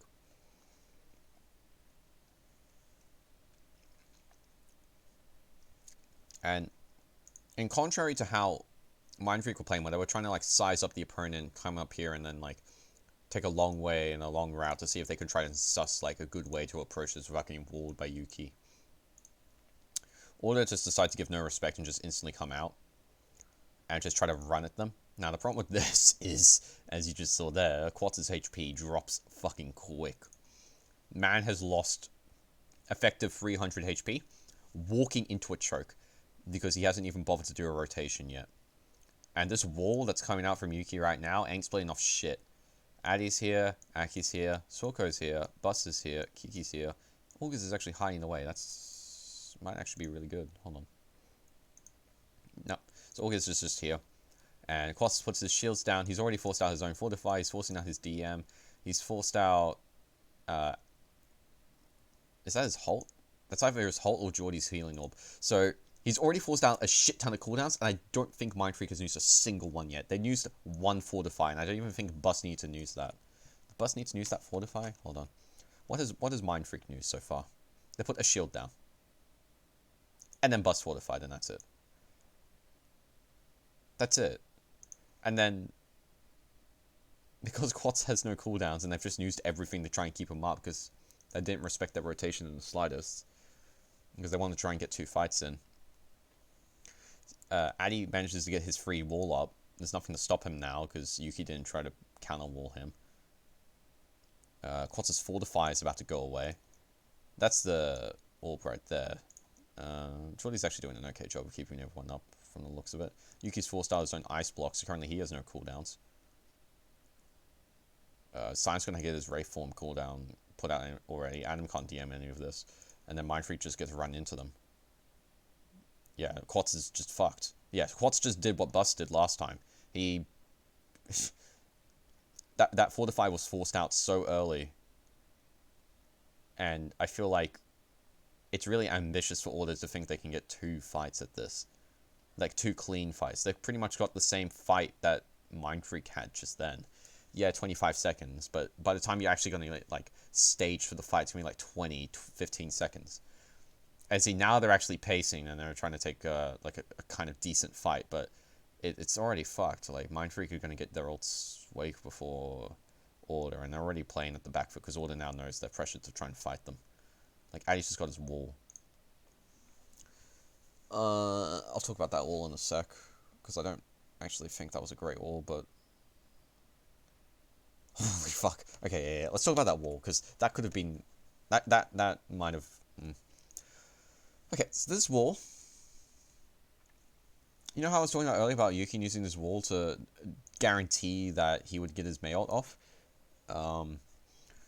Addy needs to do the same thing here, I feel. I don't really know what this wall's doing other than slightly denying Geordie for like less than a second his coalescence. Like, at best, maybe Swilko will die, but I don't think that's going to happen because Aki's going to heal him up. Yeah, Aki's already healing him up. He'll be fine. And they just walk around it. Like, this wall didn't do anything. It just stopped them from just coming down main. And I don't think they were going to come down main, period, anyway. They were just rotating into cover, especially by car. So, weird wall, and it means that he has to, like, desperately hope, dear God, Adam won't eat this ult, which he's been doing very consecutively, so you can't just pray that's going to happen. So there's the DM. Adam walks away, throws it back down, and then Addy just happens to do it at the time when Adam's DMs ran out. And then he dies as a result. I feel like if he had a wall, that would have been a lot easier. But they will just win now because... They will just win this fight now, though, because of that, I will say. That freeze did save them, but there was a much better way of doing that. Okay. Well, at least the Mindfreak boys are hyped. And now the Order boys are boomed. They can't believe they didn't just win 4-0. They gotta fucking play another game.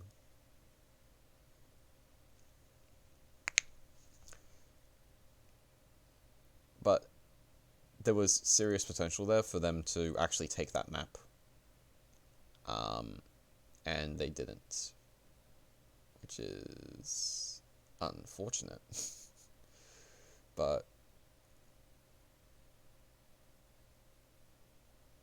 I just think Order have been playing overall more compact and better, period, than Mindfreak so far. Just in terms of their coordination and the teamwork. They're not panicking when there's a neutral, for instance. They really understand how these Orisa gunk comps work. At least to a better extent than Mindfreak, and in particular, I think Yuki understands Mei better than Addy so far. At least in this match, in this series. It's not saying that Addy's been bad on it, as I said. Like, he did some really good shit before, but he's been doing really good coordinated shit. I just think he's taking unnecessary risks, whereas Yuki understands the risks that he's taking and tries to minimize them in terms of his assessment of them. Alright, 2 more maps. Ah, fuck, I already skipped past it. Oh, Rialto was a weird map. Hold on. What time is it? Fucking 2:13. Fuck me, bro. Okay. So, good thing about Rialto for me is, as a person who has to do this review, well, I don't have to, but I want to, is that there wasn't really a fight for until like 2 minutes in. It was pretty much just a big poke fest. So Order ran out on the spam comp, except they decided this time that they would run a Zen over the Ana. So they're running the comp they ran on Sanctum. Yes, Sanctum on Nepal. Except they put Ana on Hog. If I had to guess why, they just think it's a better map for it than Sanctum. Because the Rialto is a much more long-range, pokey kind of map, I will admit. And they're versing Gunk. So, let's see how this goes. So far, Order's win condition is just spam them out and hope you get picks. Mindfreak's win condition is let's get fucking close to them and run at them and hope we win. And apply enough cart pressure. You're probably not going to be able to apply cart pressure on Rialto first because the sightlines are really good for Order and Science and Yuki and Adam and pretty much every single person on this team who wants to poke. Whereas Mindfreak needs to keep rotating through cover and hope that they don't just die to silly mistakes.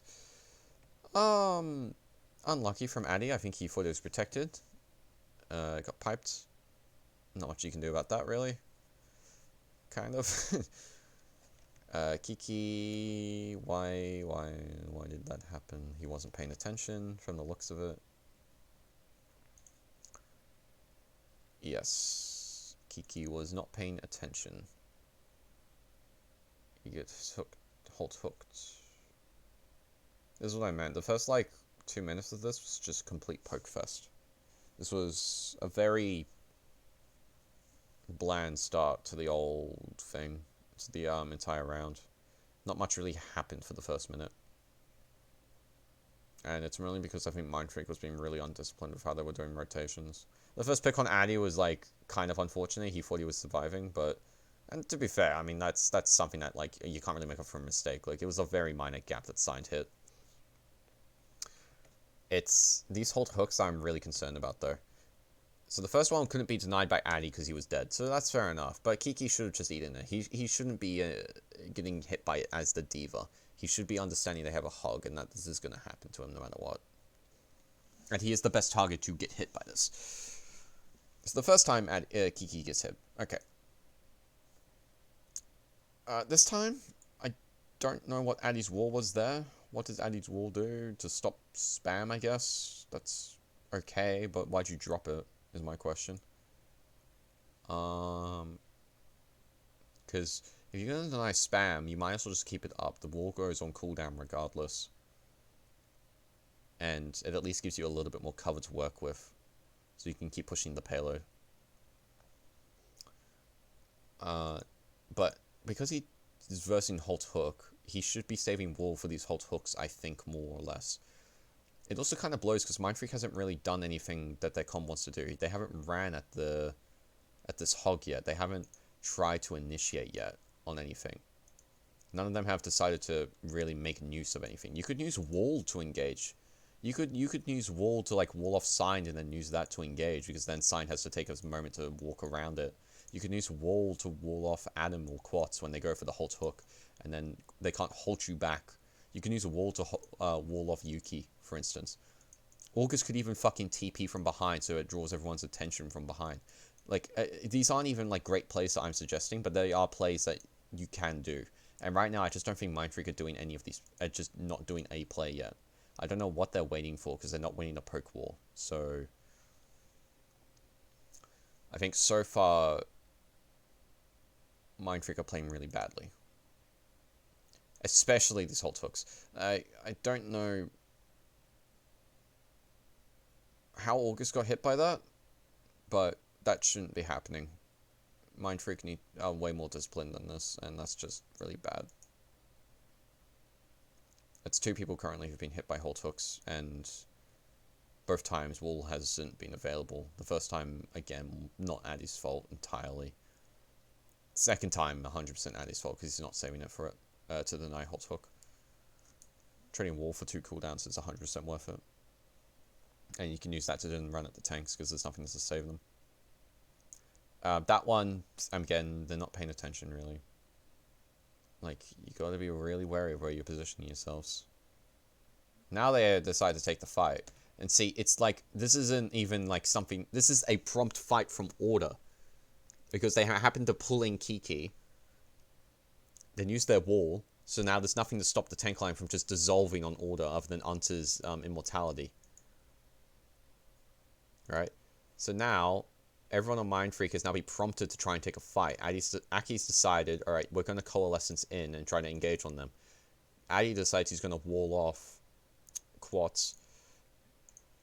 Even though Quats still has his ult. Not his ult, he still has Fortify, I think. So he's going to be a little bit hard to kill, but because he's walled off a good chunk of the healing. In fact, I think he might have even walled off all the healing. They should be able to just run at him and kill him, and they do. So it doesn't matter if they lost Kiki, they can still just win this. And they do. August just kills the front line pretty much. Adam's still up, but Adam's not front line as Hog. He's dead, is what he'll be in a second. Yep, Adam's dead. Actually, Adam lived here. He lived for a very fucking long time. But this is Order just trying to win a fight that they have no real reason to. Like, you lost your front line at the start of this. There's no other way around it. You're currently 2 members down now because you tried to win that, and you're going to try and contest here in the corner. Now, mind you can do this because you just use both your ults, but it's... I mean, Mindfreak can just wait this out. This isn't like the poke war we just had. There's a lot more space to move around, and they can rush you a lot easier now. And Mindfreak have a lot more ults to work with as a result. Yep. Now, in saying that, Mindfreak didn't use 4 ults there.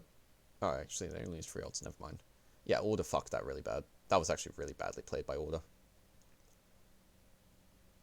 The like, engage onto Quats was actually good from Mindfreak, but it took something for Order to do for Mindfreak to then respond when they're playing the comp that needs to be more proactive, which I think is horrible. And now we're running Mirror Comp, and Mindfreak should just win because they have more ults, in theory. So those walls, yep, pretty much how I just said it would go. Like, Mindfreak just have an advantage going into this fight, so they will win it. Like, I don't think it was worth looking at the walls or anything like that, or the shield management or micro. Like, I don't think Order could have done anything to win that. I think they understood that. That's why they just ran onto the card instantly.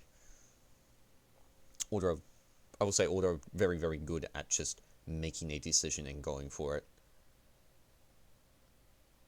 Even if it's like not even a great decision, they just go for it.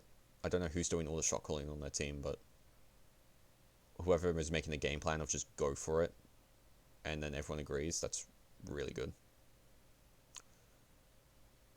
Alright, this is actually a more important fight, so I should look at this.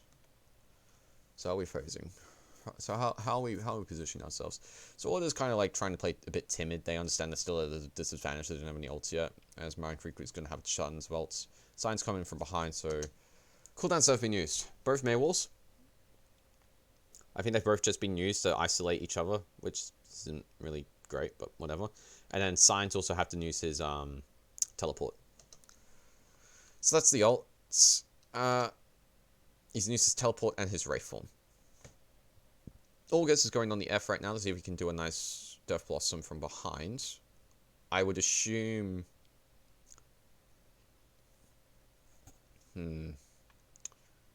He might actually not Death Blossom. I wouldn't Death Blossom here. I think he should just try to get damage done in the back and then engage with a Coalescence along with it so he can see if he can one-tap something. Surprisingly. And then he'll force all the attention onto himself and then you can look for a Diva Bomb after you use cooldowns to force out August. That's how I would do it. Addy dies somehow. I don't know how. They still decide to commit. This is a lot of ults to commit. Adam and Quats dies. How does Quats die then? I think Quats is just in a bad spot. Yeah, he just is in a bad spot. Alright. Jordy decides to commit Coalescence. They're already losing though. They've lost their tank line. If Science stays up, he might be able to do this, but... Oh god, they're actually committing. Hold on, what?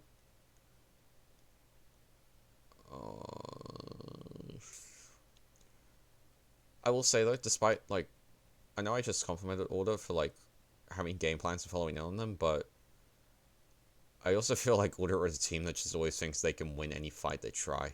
That fight, you lost both your tanks and you still decided to commit and beat Coalescence and Death Blossom. Well, granted, Science swapped over to the Sim, and they do actually full hold here for 3 minutes, but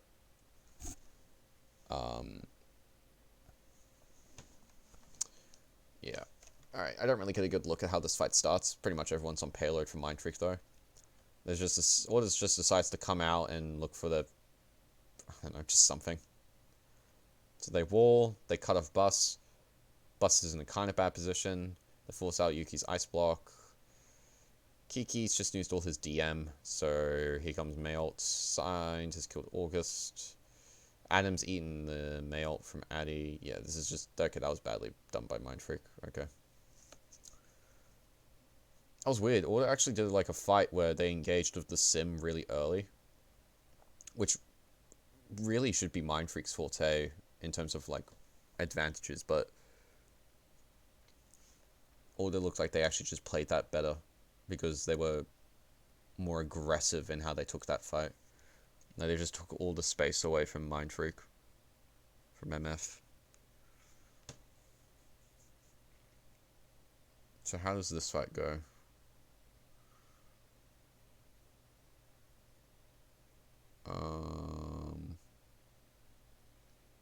I really don't know what you're meant to do on this, like...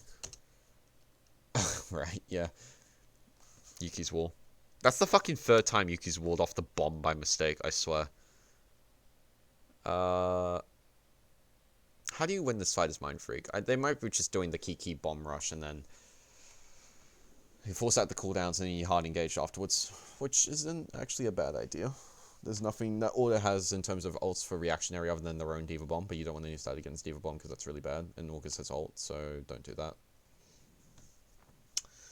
And they do...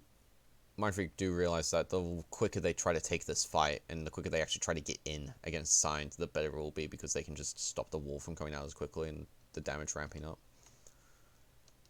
Unfortunately, wall comes out from Yuki, so that doesn't fucking do anything. Wall comes out from Addy. It's not a great wall, but it's okay. Anta's currently in the back line. What the fuck is this? What? Is he gonna boop him?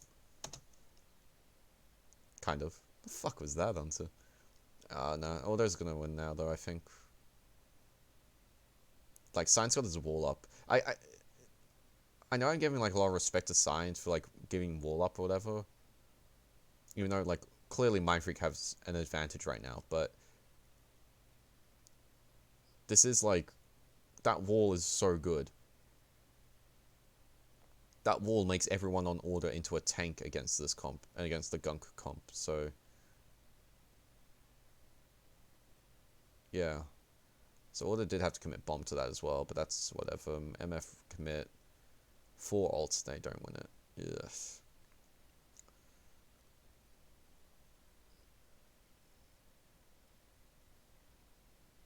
I think Sim versus the Reaper is interesting though. And it's very arguable which one's better. Now that I think about it more and more, but I think it might just come down to how you play the actual fight out. Sim's good if you can just sustain it for as long as you can, but the Reaper's good if you can actually just get in there. Okay, why did... Can I... Hold on. This is gonna be nitpicky, but why did... Oh, for fuck's sake. This is gonna be nitpicky, but why did Bust fortify? This is very nitpicky.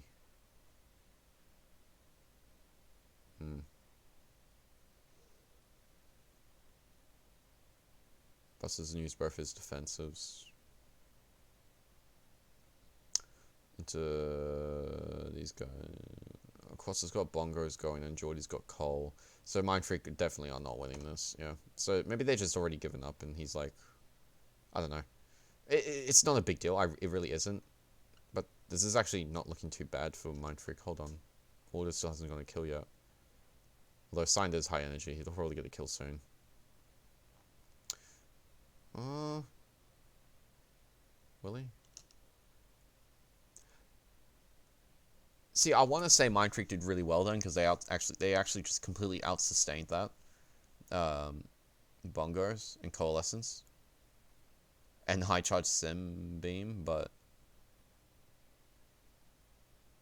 I mean, really, like... They're not winning the sustain game. They're not going to win that sustain game, though. Like, even if you don't die instantly, you're not winning the afterfight because there's a Sim Beam on you. And you got to deal with this beat that's coming up from Unter as well. Yeah, so they're just beat, and then just going to hard engage. Right? Yeah. Yeah, they're just losing now. They did have to use a lot, mind you. But... It's...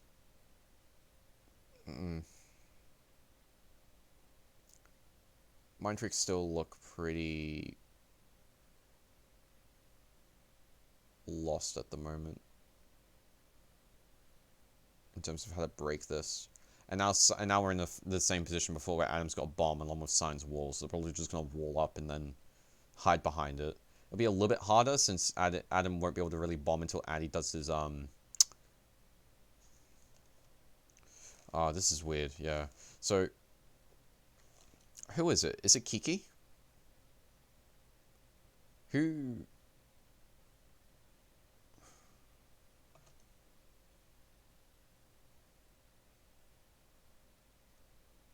This was weird to me. So, August and Kiki are currently split from the team, and they're actually coming up through main. I think this might be so that Order's attention will be drawn to the tank line that's coming up here, hopefully. And then August will be able to, with Kiki, get peeled and then run at the back line, like the semi-exposed back line, so that they will have a artificial kind of chokehold at about this angle. I don't really think it's a good idea. I think it would have just been better to stick everyone together and then hopefully run in and put pressure on Adam so that you could get your own mailed off. But it's not a bad idea. Bus's Bongos goes down instantly. Kiki goes for bomb. Bus dies. Why does Bus die? No, Bus is just trying to hide away and he doesn't have his cooldowns. Why doesn't he have Fortify? Where does Bus's Fortify? I think Bus just fortifies so that he sustains and actually gets out. Alright, yeah, that's fair enough. I mean, I'm not expecting them to win this because Sign's wall, but if they are going to win it, it's very much like reliant on a lot of things happening.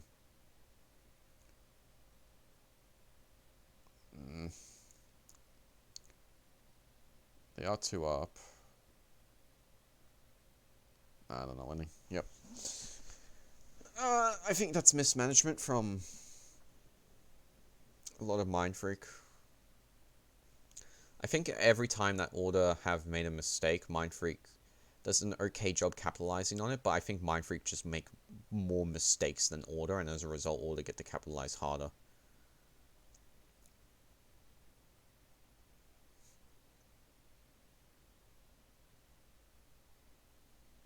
In my own opinion.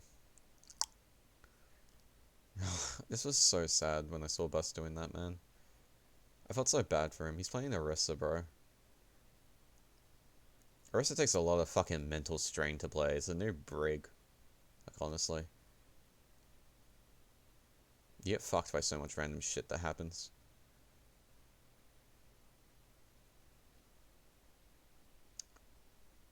Let's see.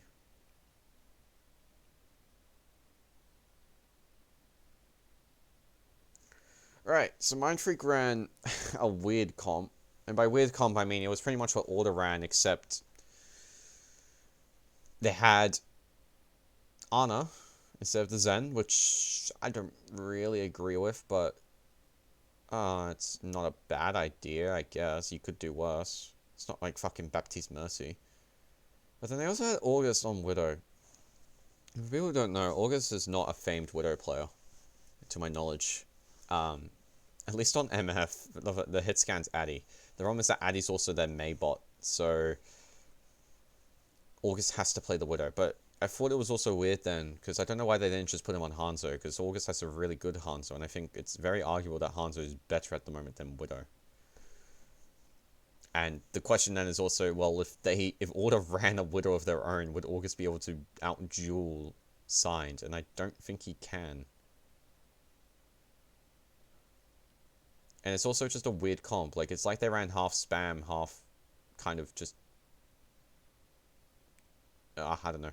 It's like they were trying to go in for, like, a sustain-y kind of comp, but at the same time trying to, like, pick against anything that they can, which is what you do on defense. But I feel like there are better picks you can do here. I think it's just you take a Hanzo, period, over the Widow.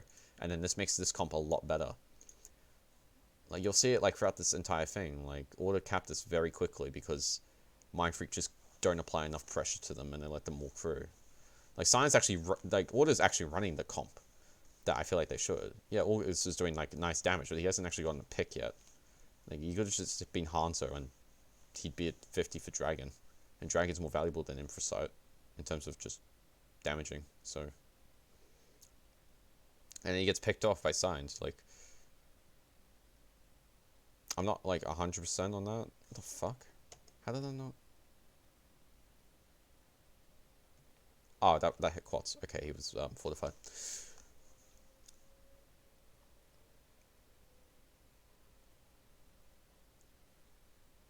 Yeah, you're not winning that. Yep, pretty much. They just lost there because, I mean, yeah, they didn't have enough damage. Like, they lost their main damage dealer at the very start of that. We're now MF are running the half gunk comp, half spam comp. With the supports. And those supports are not very good with those two, so it's not great. Are they going to contest this? Yeah, they do. Okay.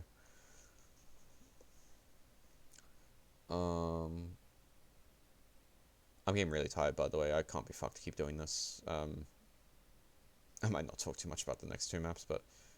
I mean, Order are kind of just rolling through with the ults they already had. They've got a lot more pressure to be able to apply to MF than MF can apply to them since they're on the attacking side of a Hanzo.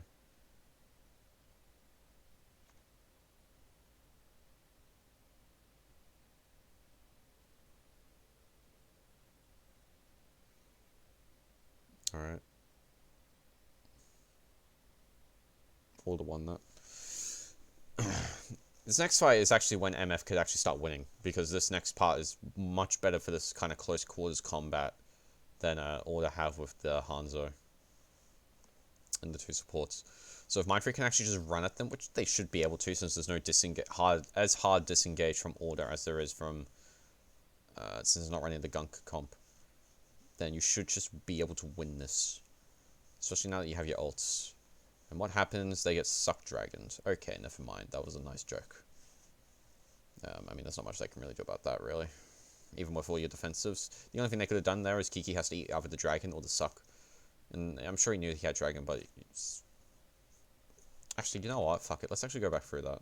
Because I want to see, is there a better way for them to do this? Where's Yuki at the moment? Okay, so Yuki's up here. So Yuki knows that if Mindfreak want to run towards them, they're going to take lots of spam because Cyan's over here at the moment. And he understands that if they try to run at them from here, he can just wall them off. And then they get put into a choke, and that's where all the damage is going to get pummeled into them. I think what you do here as Mindfreak is...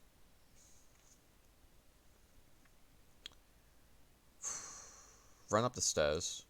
Right, so yeah, come up the stairs normally. And then... you want to... try and suck... you want to try and do something to force off Adam or Yuki. I think the only things that would realistically do that is Bust with pull, maybe August with a TP. That's really risky though. Or Swordcrow with Kiki DMing him alongside. Push into these two. And then force them off this way or this way. Preferably, probably down inside. So that way they get stuck here and then Addy can look for a wall. Addy could also actually just wall off Yuki and then they could drop the cart and fuck Quats, but I don't think that's realistic. So that's Quats, Unter, and Geordie. But I don't really think that's realistic, so... they've dropped already. Why did they drop underneath? What? Hold on. Did they get pulled? Oh, they get pulled. Okay, yeah. Ignore me then. They got pulled, okay. Wait, they got pulled and they didn't hard engage now? Why not? Alright, I think Mindfreak actually were a little bit slow then, now that I think about it. Yeah, I think they were just slow then. Yeah, they need to be quicker than that.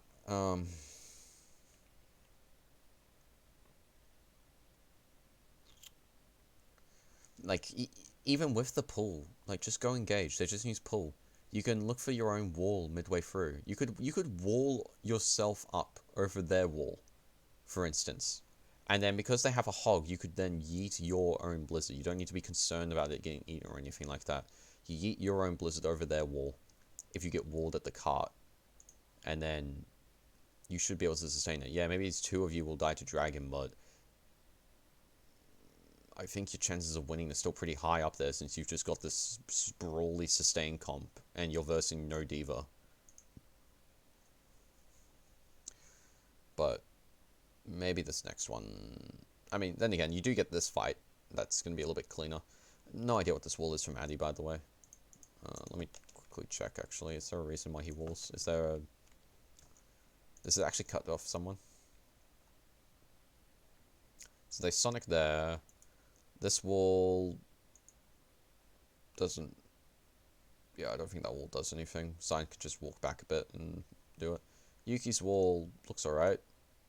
I don't think it cut anyone off, but, I mean, the idea is nice as well. Both these walls kind of blow, though, I think.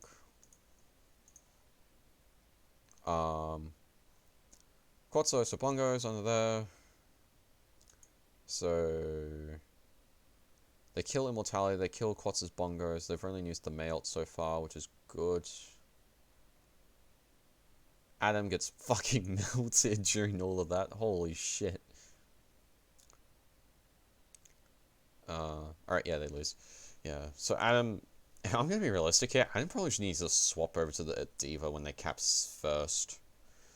I don't really think him being on Hog does much after that. Especially not when you're versing the Gunk comp.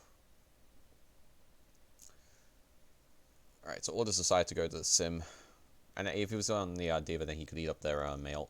And actually the Reaper as well, and this sucks. There's a lot you could actually do just as Diva, period. So Science decided to go into Sim. It lets them TP up onto high ground. That's nice. I don't think it does much though, since he'll just get walled. Yep, so they just walk down here. Is Unter going for a play? No, he's just chilling top left to deny high ground. Okay. August. Oh, fuck, bro. Okay. I saw August do this live, and I was like, that's a very risky thing. Again, he's not waiting out for their cooldowns. Like, Adam's not gonna fucking let you do this for free, man. And Yuki's gonna instantly be on you. It doesn't matter if Kiki's gonna DM you. If you're getting frozen, nothing can help you there. I don't really think it's a great idea. It's also another thing where, like, when you're Death Blossoming and you're getting DM'd, all your damage is gone that could be going onto a single target if you were just shooting them normally.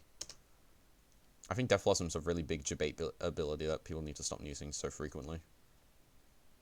But, I mean, now August dies, so they lose all their damage and Bust dies, and, you know, they just get cleaned up pretty much. The only kind of good thing about that is they committed Coalescence and, Death Blossom, and Order had to use their mail, but that's a really big, like, kind of consolation prize. Now Science really close to his, wall, and we've already seen what the wall can do, so this isn't really looking great for Mindfreak. They've got 4 ults coming up, but Order's got 5, and their 5 are far better than Mindfreak's ever will be, especially against Bongo, since they got wall. They could wall just here, and it'd be good enough. Oh, actually, wait, they don't have wall. What am I talking about? How did Science kill himself here? Oh, yeah. He fucking just walked off the edge, eh? He was just trying to escape it. Alright. Well, fair enough, actually. I guess Order just wanted to take the L on that fight. So my freak used Bongos and Bomb, and that was it. Now they got Beat and Mail against Order, who have everything except Mail. So again, we're pretty much in the exact same spot, except Mindfreak are down 2 ults. So that was actually really good from Order that they decided to just take a dry fight there and get those 2 ults out. So now they can just use Science ult to just engage, you know, and they'll just get ran at with Jolly and Bongo. Did do a nice job. August decides to go for Bongos first. It's a good decision. Adam's bomb forces out cooldowns. Addy kills Yuki somehow. How? The fuck? How'd they win that? Hold on. I couldn't see like half that shit because most of it was August, but... Okay, so there's Wall.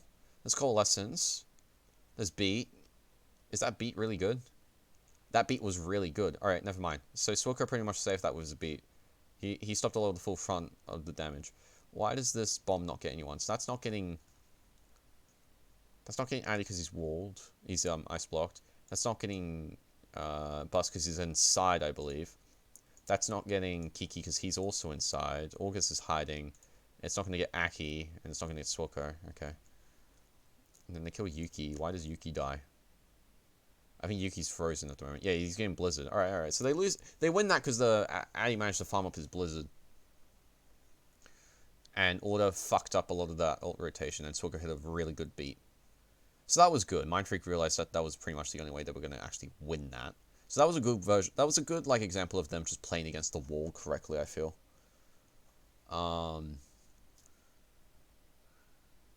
Is it this next fight they lose? I can't even remember. There's a fight here where I think Mindfreak don't play quick enough and they end up losing because of it. It's not this one, is it? Is this the Trenny Bomb? Yeah, that's the Trenny Bomb. Didn't really do much, but whatever. They all get sucked together. There's wall. That's a good wall. It forces them out. Oh, no. This was really good from Mindfreak. Yeah, okay. This was a really good wall from Addy. Because it kind of, like, forced out a lot of, like... Oh, actually, was it a good wall from Addy? Yeah, I'm going to say it was a good wall from Addy. This was a good wall from Addy because it forced them all to be clumped up together despite the suck already doing so. And it kind of, like, fucked around with their, movement. So then it let all of Mindfreak walk in briefly. Let all of Mindfreak walk in briefly along with Coalescence. So when they drop the wall, Order's not prepared for them to just get run at. So as a result, they end up taking the L on that, which is really good because Geordie used his Coalescence along with that, whereas Aki only used his, and they actually got picks off it. So that's really good by MF. So there's actually a good chance they could win this now because Science done a poor job of farming up his ult these two fights now because he just keeps getting picked off at the start. And my MF aren't letting them do prolonged fights so far, from the looks of it. Don't know what that TP was, but okay. Oh, they're backing up now though. I feel like this is when MF let them walk over them. So they've let Order do this rotation now, which isn't actually a huge deal. That's a... Oh god, I was about to say it was a good beat from Unter. That was an awful beat from Unter. What happened? Oh, he got sucked in. Alright, no. I mean, that was a good beat from Unter. He was gonna die no matter what, so... At least he gave it to everyone before he died. Yuki gets his ult off. Why does Yuki get his ult off? Because Kiki self-destructs, so he's out of mech. So Kiki uses this opportunity to then engage.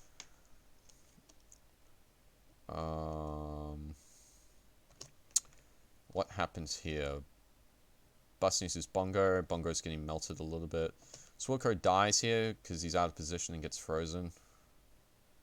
August ults up top, and he can't sustain himself and dies because he's walled up, but Addy can't drop wall because reasons. Why can't Addy drop wall? Oh, he doesn't even fucking realize. Alright, never mind.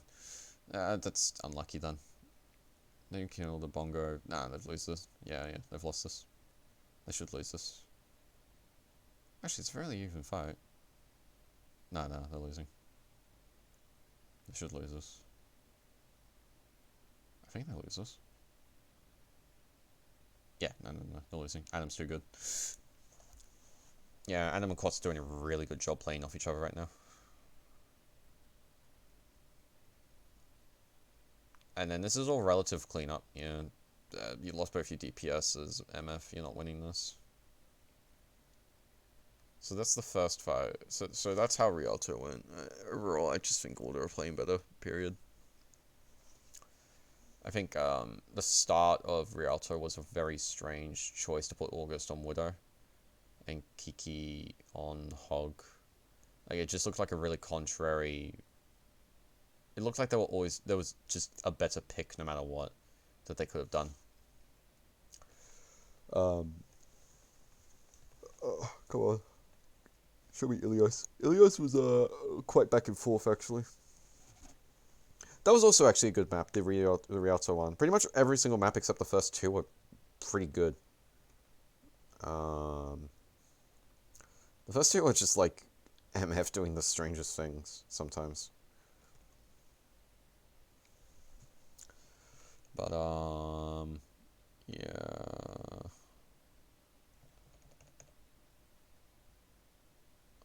Let's see. Come on. Come on, Q. You can do it. I believe in you. You've only got like another half hour to do.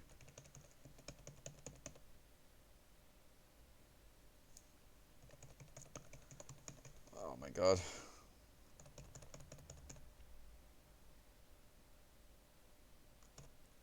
Oh my fucking god, bro.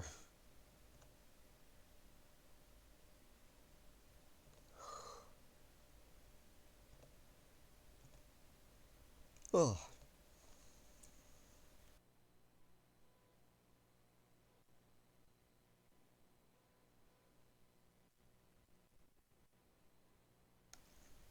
Fuck me, man. Honestly.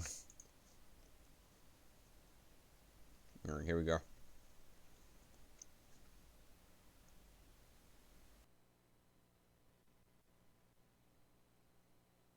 We actually got to see every single map here. So... pretty keen. I think, Mindfreak won... Ruins, if I remember correctly. And that was not the comp that Order ran. Show me the real comp you guys ran. Right, it was the sim one.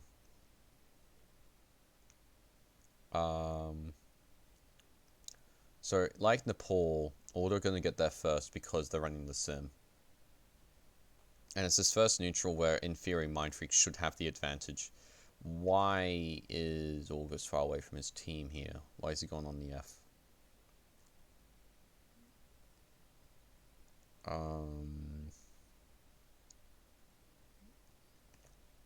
What was Yuki's wall here? It was okay. Actually, it was pretty bad. It didn't do anything. That wall is really fucking good from Addy. Holy shit. That's like the coordinated aggression they needed at the very start of the series when they were versing the Sim. Like, you could definitely tell that Mindfreak have adapted so far. To the stuff that Order's been pulling. The Sim, like, Mindfreak know now that they have the advantage in this first neutral. Like, if they can actually just get past the, like, initial, like, 5 seconds, the, like, aftermath of the 5 seconds, and get, like, a pick in the first 10, then they will always have the advantage against the Sim. But it's, like, just that moment beforehand, which is really making them struggle.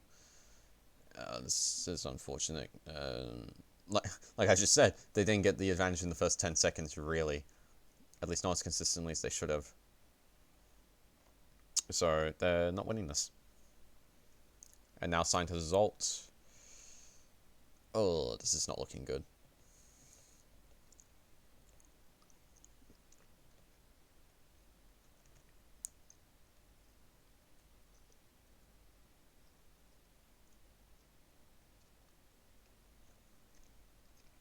Alright, they go aggressive. There's the wall. There's the mail from both teams. There's a fucking bunch of ults. This is chaos. There's Adam's bomb. How many? Hold on, I'm actually gonna go to the start of this. What the fuck is this? Hold on. So, in order. Signed ult. Yuki ult. Swilko ult. Addy ult. Hunter ult. Aki ult. Adam ult.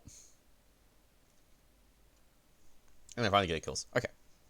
And they got that because there was just such chaos, and Order managed to pull him over to the side where Adam was able to set up a bomb, along with Hunter's boop. That was good.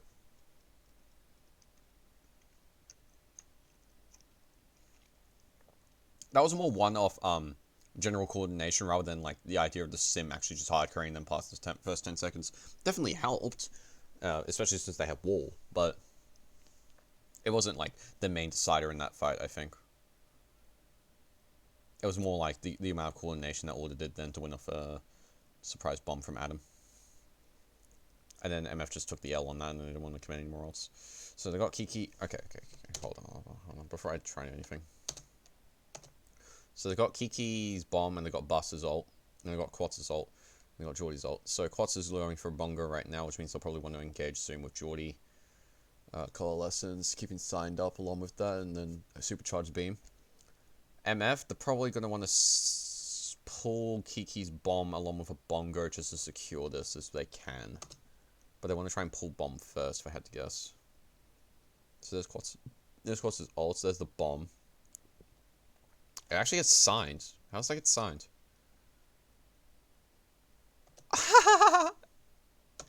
Hold on. Is this signed being cocky? I think this is signed being cocky. I don't even know where he put the TP. So signed's here, and he's just waiting until like the last moment because he's a little... Alright. So signed's just waiting there. And he gets pulled in by Bus's suck, which pulls him out, and he ends up dying as a result. And Geordie manages to survive because he fades.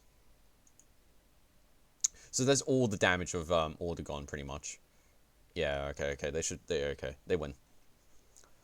I can't actually tell if that was genuinely... I mean, that was really good from Kiki and Bus, first and foremost, but I don't actually know if that was just signed being cocky, thinking he would live till the last second, or if he just couldn't actually use the TP in time. I think he could, but that might have just been cockiness on his part. It's not that big a deal, really, but... Oh, okay, and Order just decided to TP past them and run straight to point, so now they have half of the ticks to deal with. August has his ult ready. Aki's using his ult. Adam is currently DMing really hard. Yeah, okay. That was a good idea from Order, but MF did manage to re-clutch because they took too much damage in the rotation once they hit points, since they didn't have as much cover, I have to assume. I think that's what happened, I think. They took more damage as a result, just from poke from, like, Addy and Bus. This fight Order should win, though, just they have such an ult advantage at the moment, and they've got Wall. Addy needs to, like, look to set up his Blizzard. Blizzard gets in, never mind. Yuki's gets in as well, but that's not really going to help MF as much as it would Order. Yeah, Cyan kills down August, and this is past the 10-second point of no return, so the Sim's just instantly better. Bus is dropping. Yeah, they lose. Alright. Never mind. They win the Lighthouse. Lighthouse is the next one. And Lighthouse is the only map in which we saw a fire, so I'm keen. It was a really weird map as well.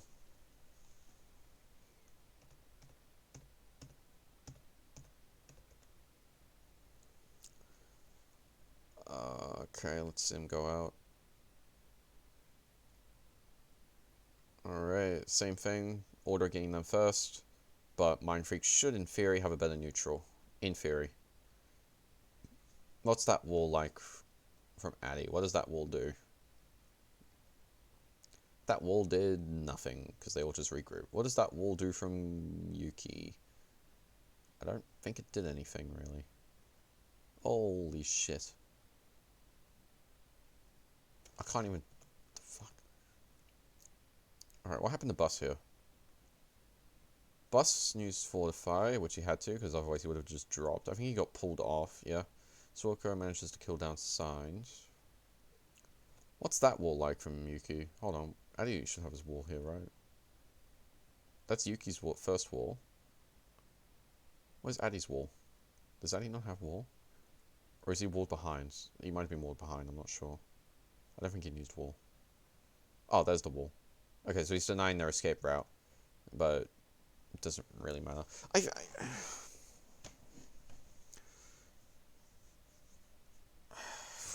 I mean, Bus dropped first, so they lost a lot of their point control presence. Like, Quats was just in the corner at that point, managing to self-sustain himself.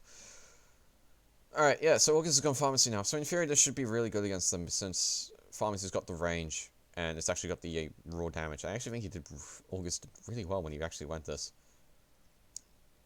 Yeah, he was spamming them down in rotations and shit. I think it was, like, just the mid-fight stuff was really bad. I feel like if you actually picked a right comp into this, that was more designed for the actual goal in mind of just burning shit down, would have been good. Does Swaka leave him then? Or is August just getting killed? Nah, Swaka's with him the entire time. He just got burnt down by Geordie and Adams. So that's bad from August. Yeah, he's got hard focused. Bus. Holy shit. Alright, something's happening here.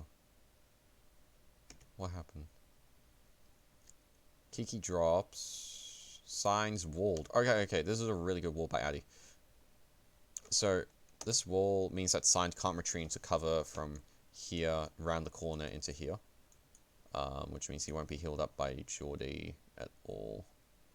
Unta has beat here. Why hasn't he used it? He goes for it now, so he just does it really late. Okay, that's bad from Unta. He goes for bomb. That's what I meant. Order always thinks these fights are very winnable. Which, I mean, it's a good mentality to have, but it's a very strange one to have in a moment when you're 2 down. And you're versing just more raw damage. So, August, I think when you're playing the Pharmacy, you're not going to win if you ever let them onto points. You need to try and spam them out in rotations. I think that actually means you need to try and just fight them when they turn corners, when you wouldn't expect them to. Try and force out cooldowns from them if you can, just with raw damage, and then you can just burn them down.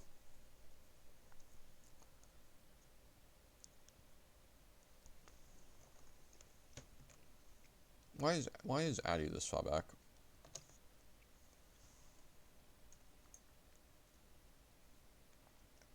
What is Addy doing here? What does he do?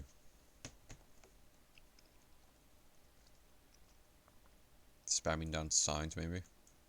Along with August. I feel like it's better if he's closer with the tank line here. because this means that when they drop, he can look for a wall just here, if they want to drop through our window. Even if they want to drop from here, you can look for a wall up here. It's not ideal, but maybe the best thing. And I mean, your win condition right now is your pharmacy. It's not you trying to spam them down as the May. It definitely helps the pharmacy, but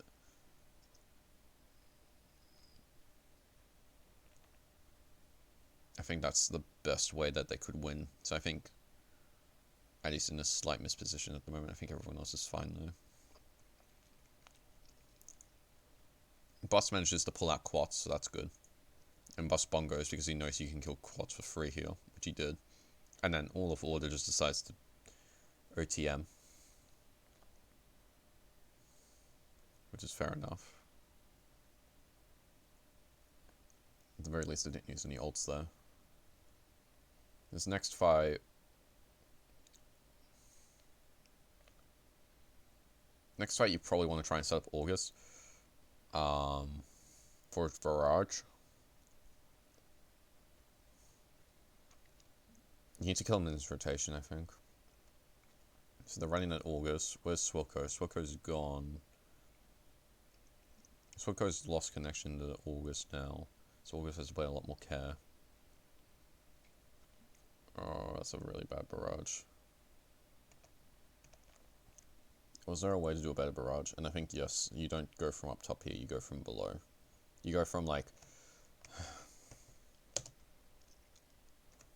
I think rather than trying to do a barrage here, where you can see the wall is directly cutting in line of all your damage, what you should do is just go past it and wrap around and then under. Yeah, it's going to take you a little bit longer, but you as the Pharah can't do anything if your team isn't going to be able to contest point. And I think you've already got like a pretty solid core. Like this, and this is good enough to contest point, long enough for you as the Pharah to do a hard carry play. I think if the Pharah actually thinks this is the right play, and this is, you know, more than likely the right play, it's just that this is one sim barrier that's going across the map. So it's unrealistic, to say the least. I think actually what would have made this even better is if Kiki had managed to bomb, like, their side. I think if he bombs their side, and then their side of the wall, so the left side, then they would all be forced to, like, go onto Mindfreak's side. And then August can then do a barrage from up here, and it won't be nearly as bad. In saying that, though, Kiki's not going to be able to DM August, and I'm not even sure he was DMing him here. I think he was. He's just getting melted by Sign, though. No, he's not. He's just getting ran at. Yeah. He gets frozen. Alright. He gets res, but it's a little bit too late now. I don't think he can survive all this. Yep. Mindfreak got a good percentage off that. I feel like that fight was incredibly winnable, though. You can totally win that fight.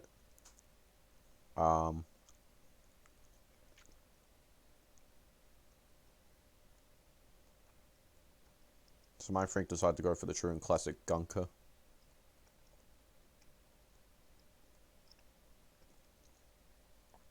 Someone feeds here. Who's the one who feeds here? It might be Unter. I swear someone dies at the start of this for no reason.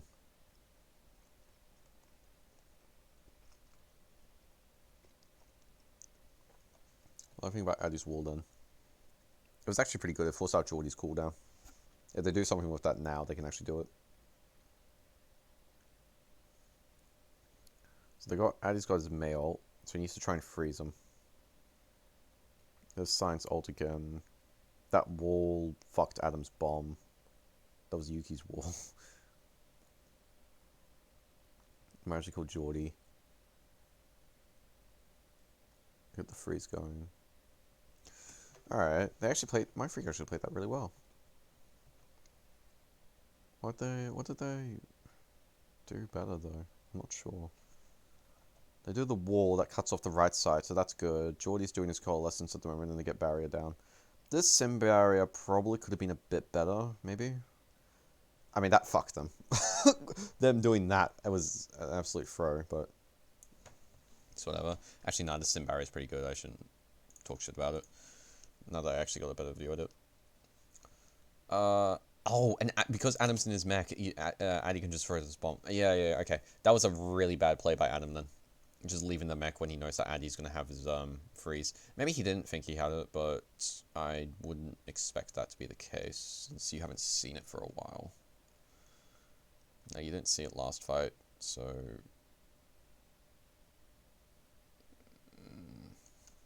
Maybe you thought he did, though. Or maybe Adam just wasn't thinking about that. Either way, Adam and Yuki just threw that. And that's why they managed to full holders. Okay. Makes a lot more sense now.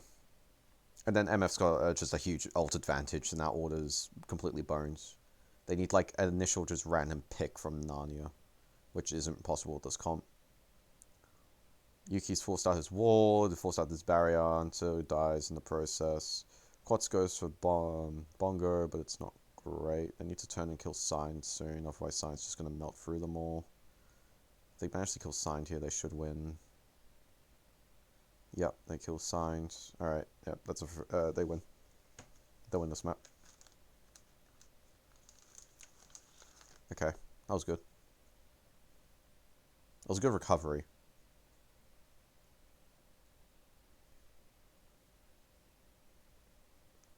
Joel looks so stressed. Holy fuck.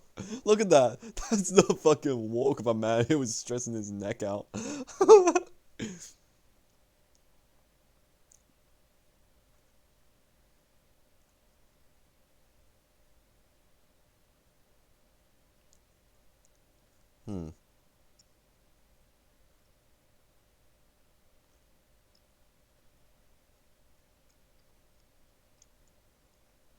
Okay. So now we see the two comparison comps. Mindfreak are pretty much running the comp that we ran throughout the entirety of the season on Elio as well, where we run Pharmacy Widow. I'll pause it here. Since this is a new comp. I mean, this is pretty much the Shanghai comp through and through. So I'm not gonna let us fucking take credit for this comp. It's a fucking easy comp to run. It's pretty good. Pretty much, you just want to try and keep your range as best you can while also applying point pressure and just hoping that your Widow and Pharmacy get picks. And I hope you can't be engaged on. They're playing the... I thought they played the Reaper. Didn't Order play the Reaper here? No, never mind. Alright, they're playing the Sim. Yep. So, in theory, Mindfreak actually just have a better comp. No, okay, never mind. They have a fucking Reaper now. Yep. So, Mindfreak still have the better comp as long as Bus is very careful about how he plays this. Has to be very careful about it. So the Mortars already realize what they're on, and they realize they need to rotate and try to take space from them and just try to catch them eventually because they've got Lucio and Mindfreak do not. So they're trying to force out their rotations. So Bus manages to survive for now. Eventually I think he will get ran at though. Currently no one on Mindfreak's gone to pick yet, which is unfortunate since you want one from about now. Quats is antied. Bus is walled, he gets pushed out, and he's dead. Why did that happen? I mean, I know why it happened, I just said it, I just want to look at it again. Does he not have Fortify? Did he not Fortify? When did Bus use Fortify? I wish it wasn't fucking Addy missing all his shots. No offense, Eddie. I just call it as I see it. I think he might have just Fortified then. Either Bus didn't have Fortify because he used it earlier for a rotation, or Bus did have Fortify and he messed it up. August finally gets a picked onto Signed, but it's a little bit late at this point since you've lost your main point contention with this comp and you're pretty much boned. Yep. You can't win from here. It's too hard.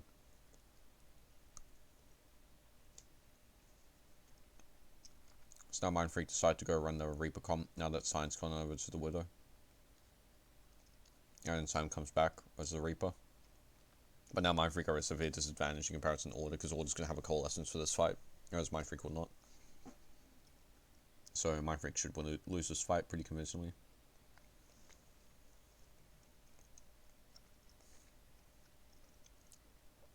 That wall doesn't do anything from Addy. At least not really. I don't think it does anything, really. I guess it forced out their May ult. Alright, it's not too bad then. So they go for wall, they manage the wall. Oh, fuck. Alright, yeah. So this is the map where Suico fucking popped off so hard. In fact, this is the map where both the Lucios just popped fucking out of nowhere. So Suico manages to get a boop onto Signed, which is actually really good. Suico goes down in the process, though, unfortunately. Quats decides he needs to bungo this to survive. Aki responds with his Coalescence. Yuki's getting dropped. Unto manages boots off Bus. August gets a double.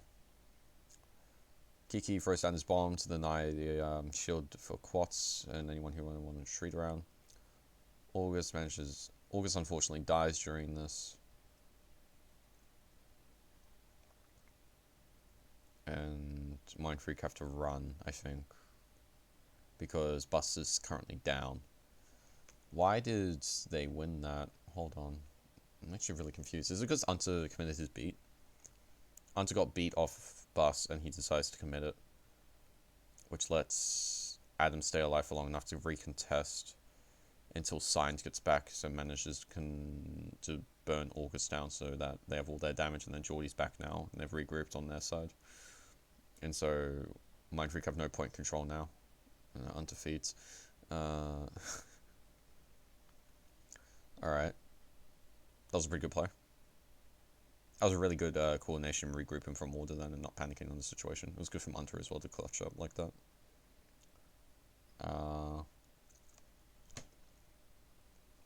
This next fight, Hunter kills Bus again. I mean, there's not much you can do about that. August manages to get a double with his ult. Why was Adam not able to do anything there?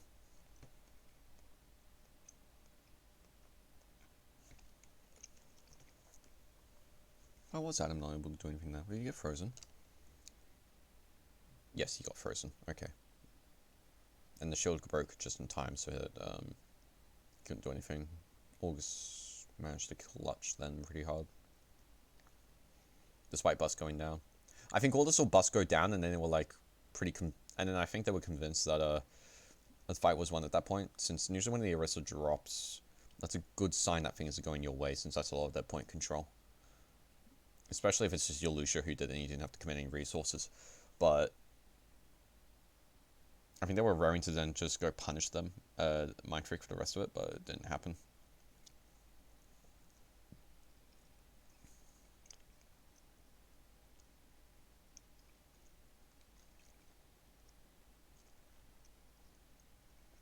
Alright, both teams just rotated.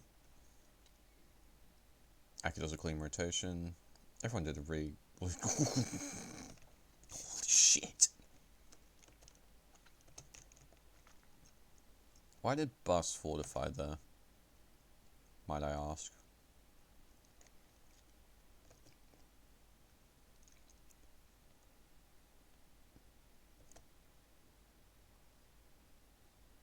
I don't think Bus needs to fortify though. I get he's rotating, but I don't think he's going to get burnt down that quickly. Like, again, this comp doesn't have a lot of poke in it, really.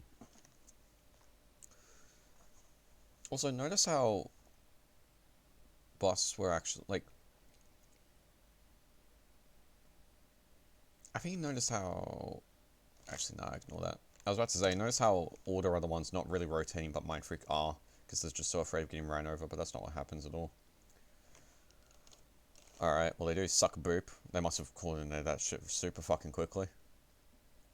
Manages to clutch down and kill Bus. It was really unfortunate because Bus was super duper close to his fucking ult. Swalker clutches with 2 and Kiki manages to eat his ult. I can't see shit though, so sorry you're not seeing that.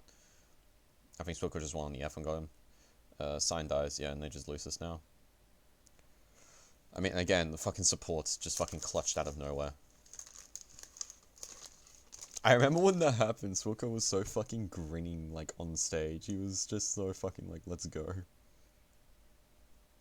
Dude was an absolute mad cunt. Just realized my phone's been off for a while. Hold on. I'm gonna open up Twitch. Hopefully no one's talked. Alright, sweet, no one's talked.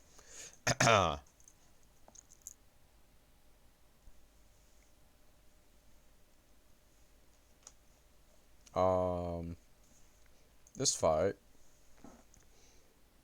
I think it's a super fucking weird comp to play on well. It's like playing the goats on well, where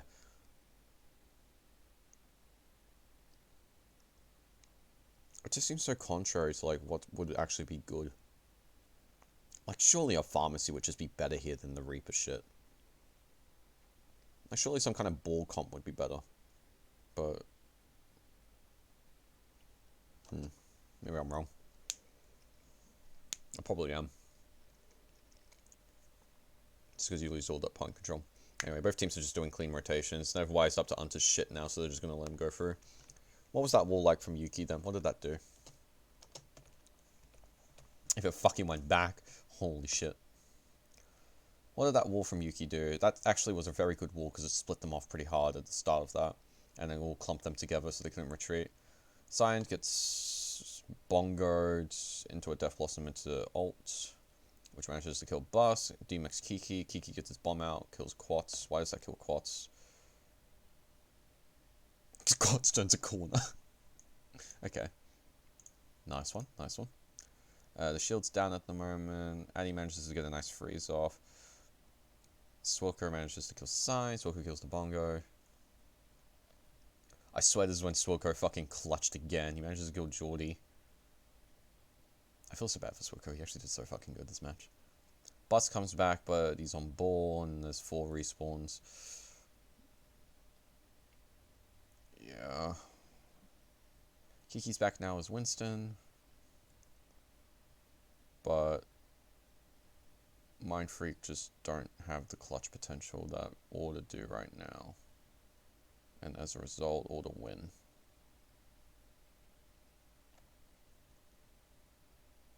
Was Bas close to his bongos then? Oh god, that's so gay. Oh god, that was... Hold on. What happened to Bus at the start? I know he got booped in. I just want to see if he has bongos or not. If he has bongos, then that's actually fucking awful for him. Did he have bongos? Oh, he did. Okay, if Bus doesn't get booped in at the very start of that, or if he bongos early, there's actually a very good chance Mindfreak will win this map. Since there was already a lot of damage to go through.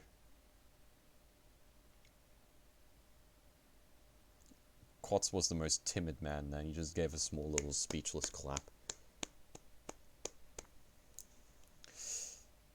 Man. A bunch of bros just hugging each other, hugging it out.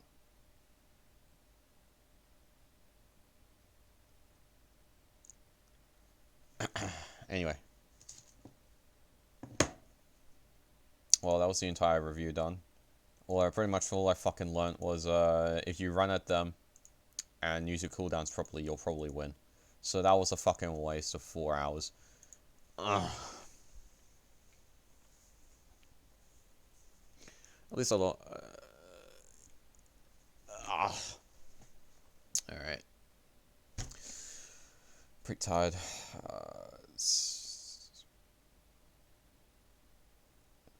Did Buzz just French kiss him? No, okay, I'm done. Buzz just gave a French kiss to Yuki. Whoops. I'm a little bit fucked right now, not gonna lie.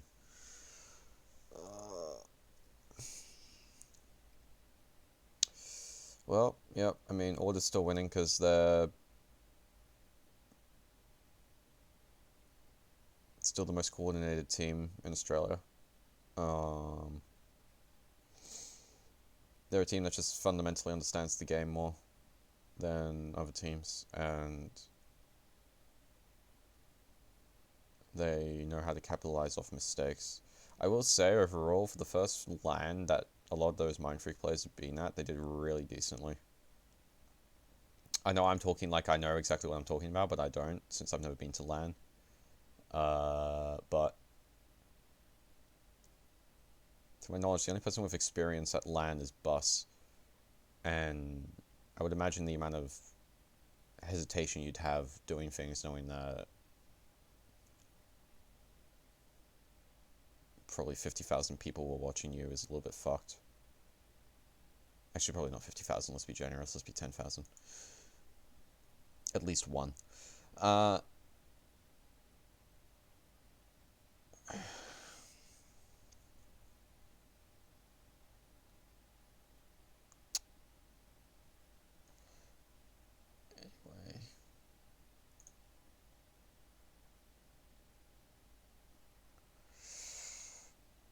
Alright. Probably still need to, like, actually look at more scrims. And probably start playing again. Just comp, period. Just so I can get a feel for the meta and how it's going to evolve over the next, like, four months, just so I can be prepped for Contender Season 2, but... So if you get me games, unfortunately, I got no fucking clue what I'm doing, so GL. I'm pretty fucking tired now, and I just got home from MEO, like, not even 12 hours ago, so I'm gonna head to bed. I'm dead. I'm fucking dead.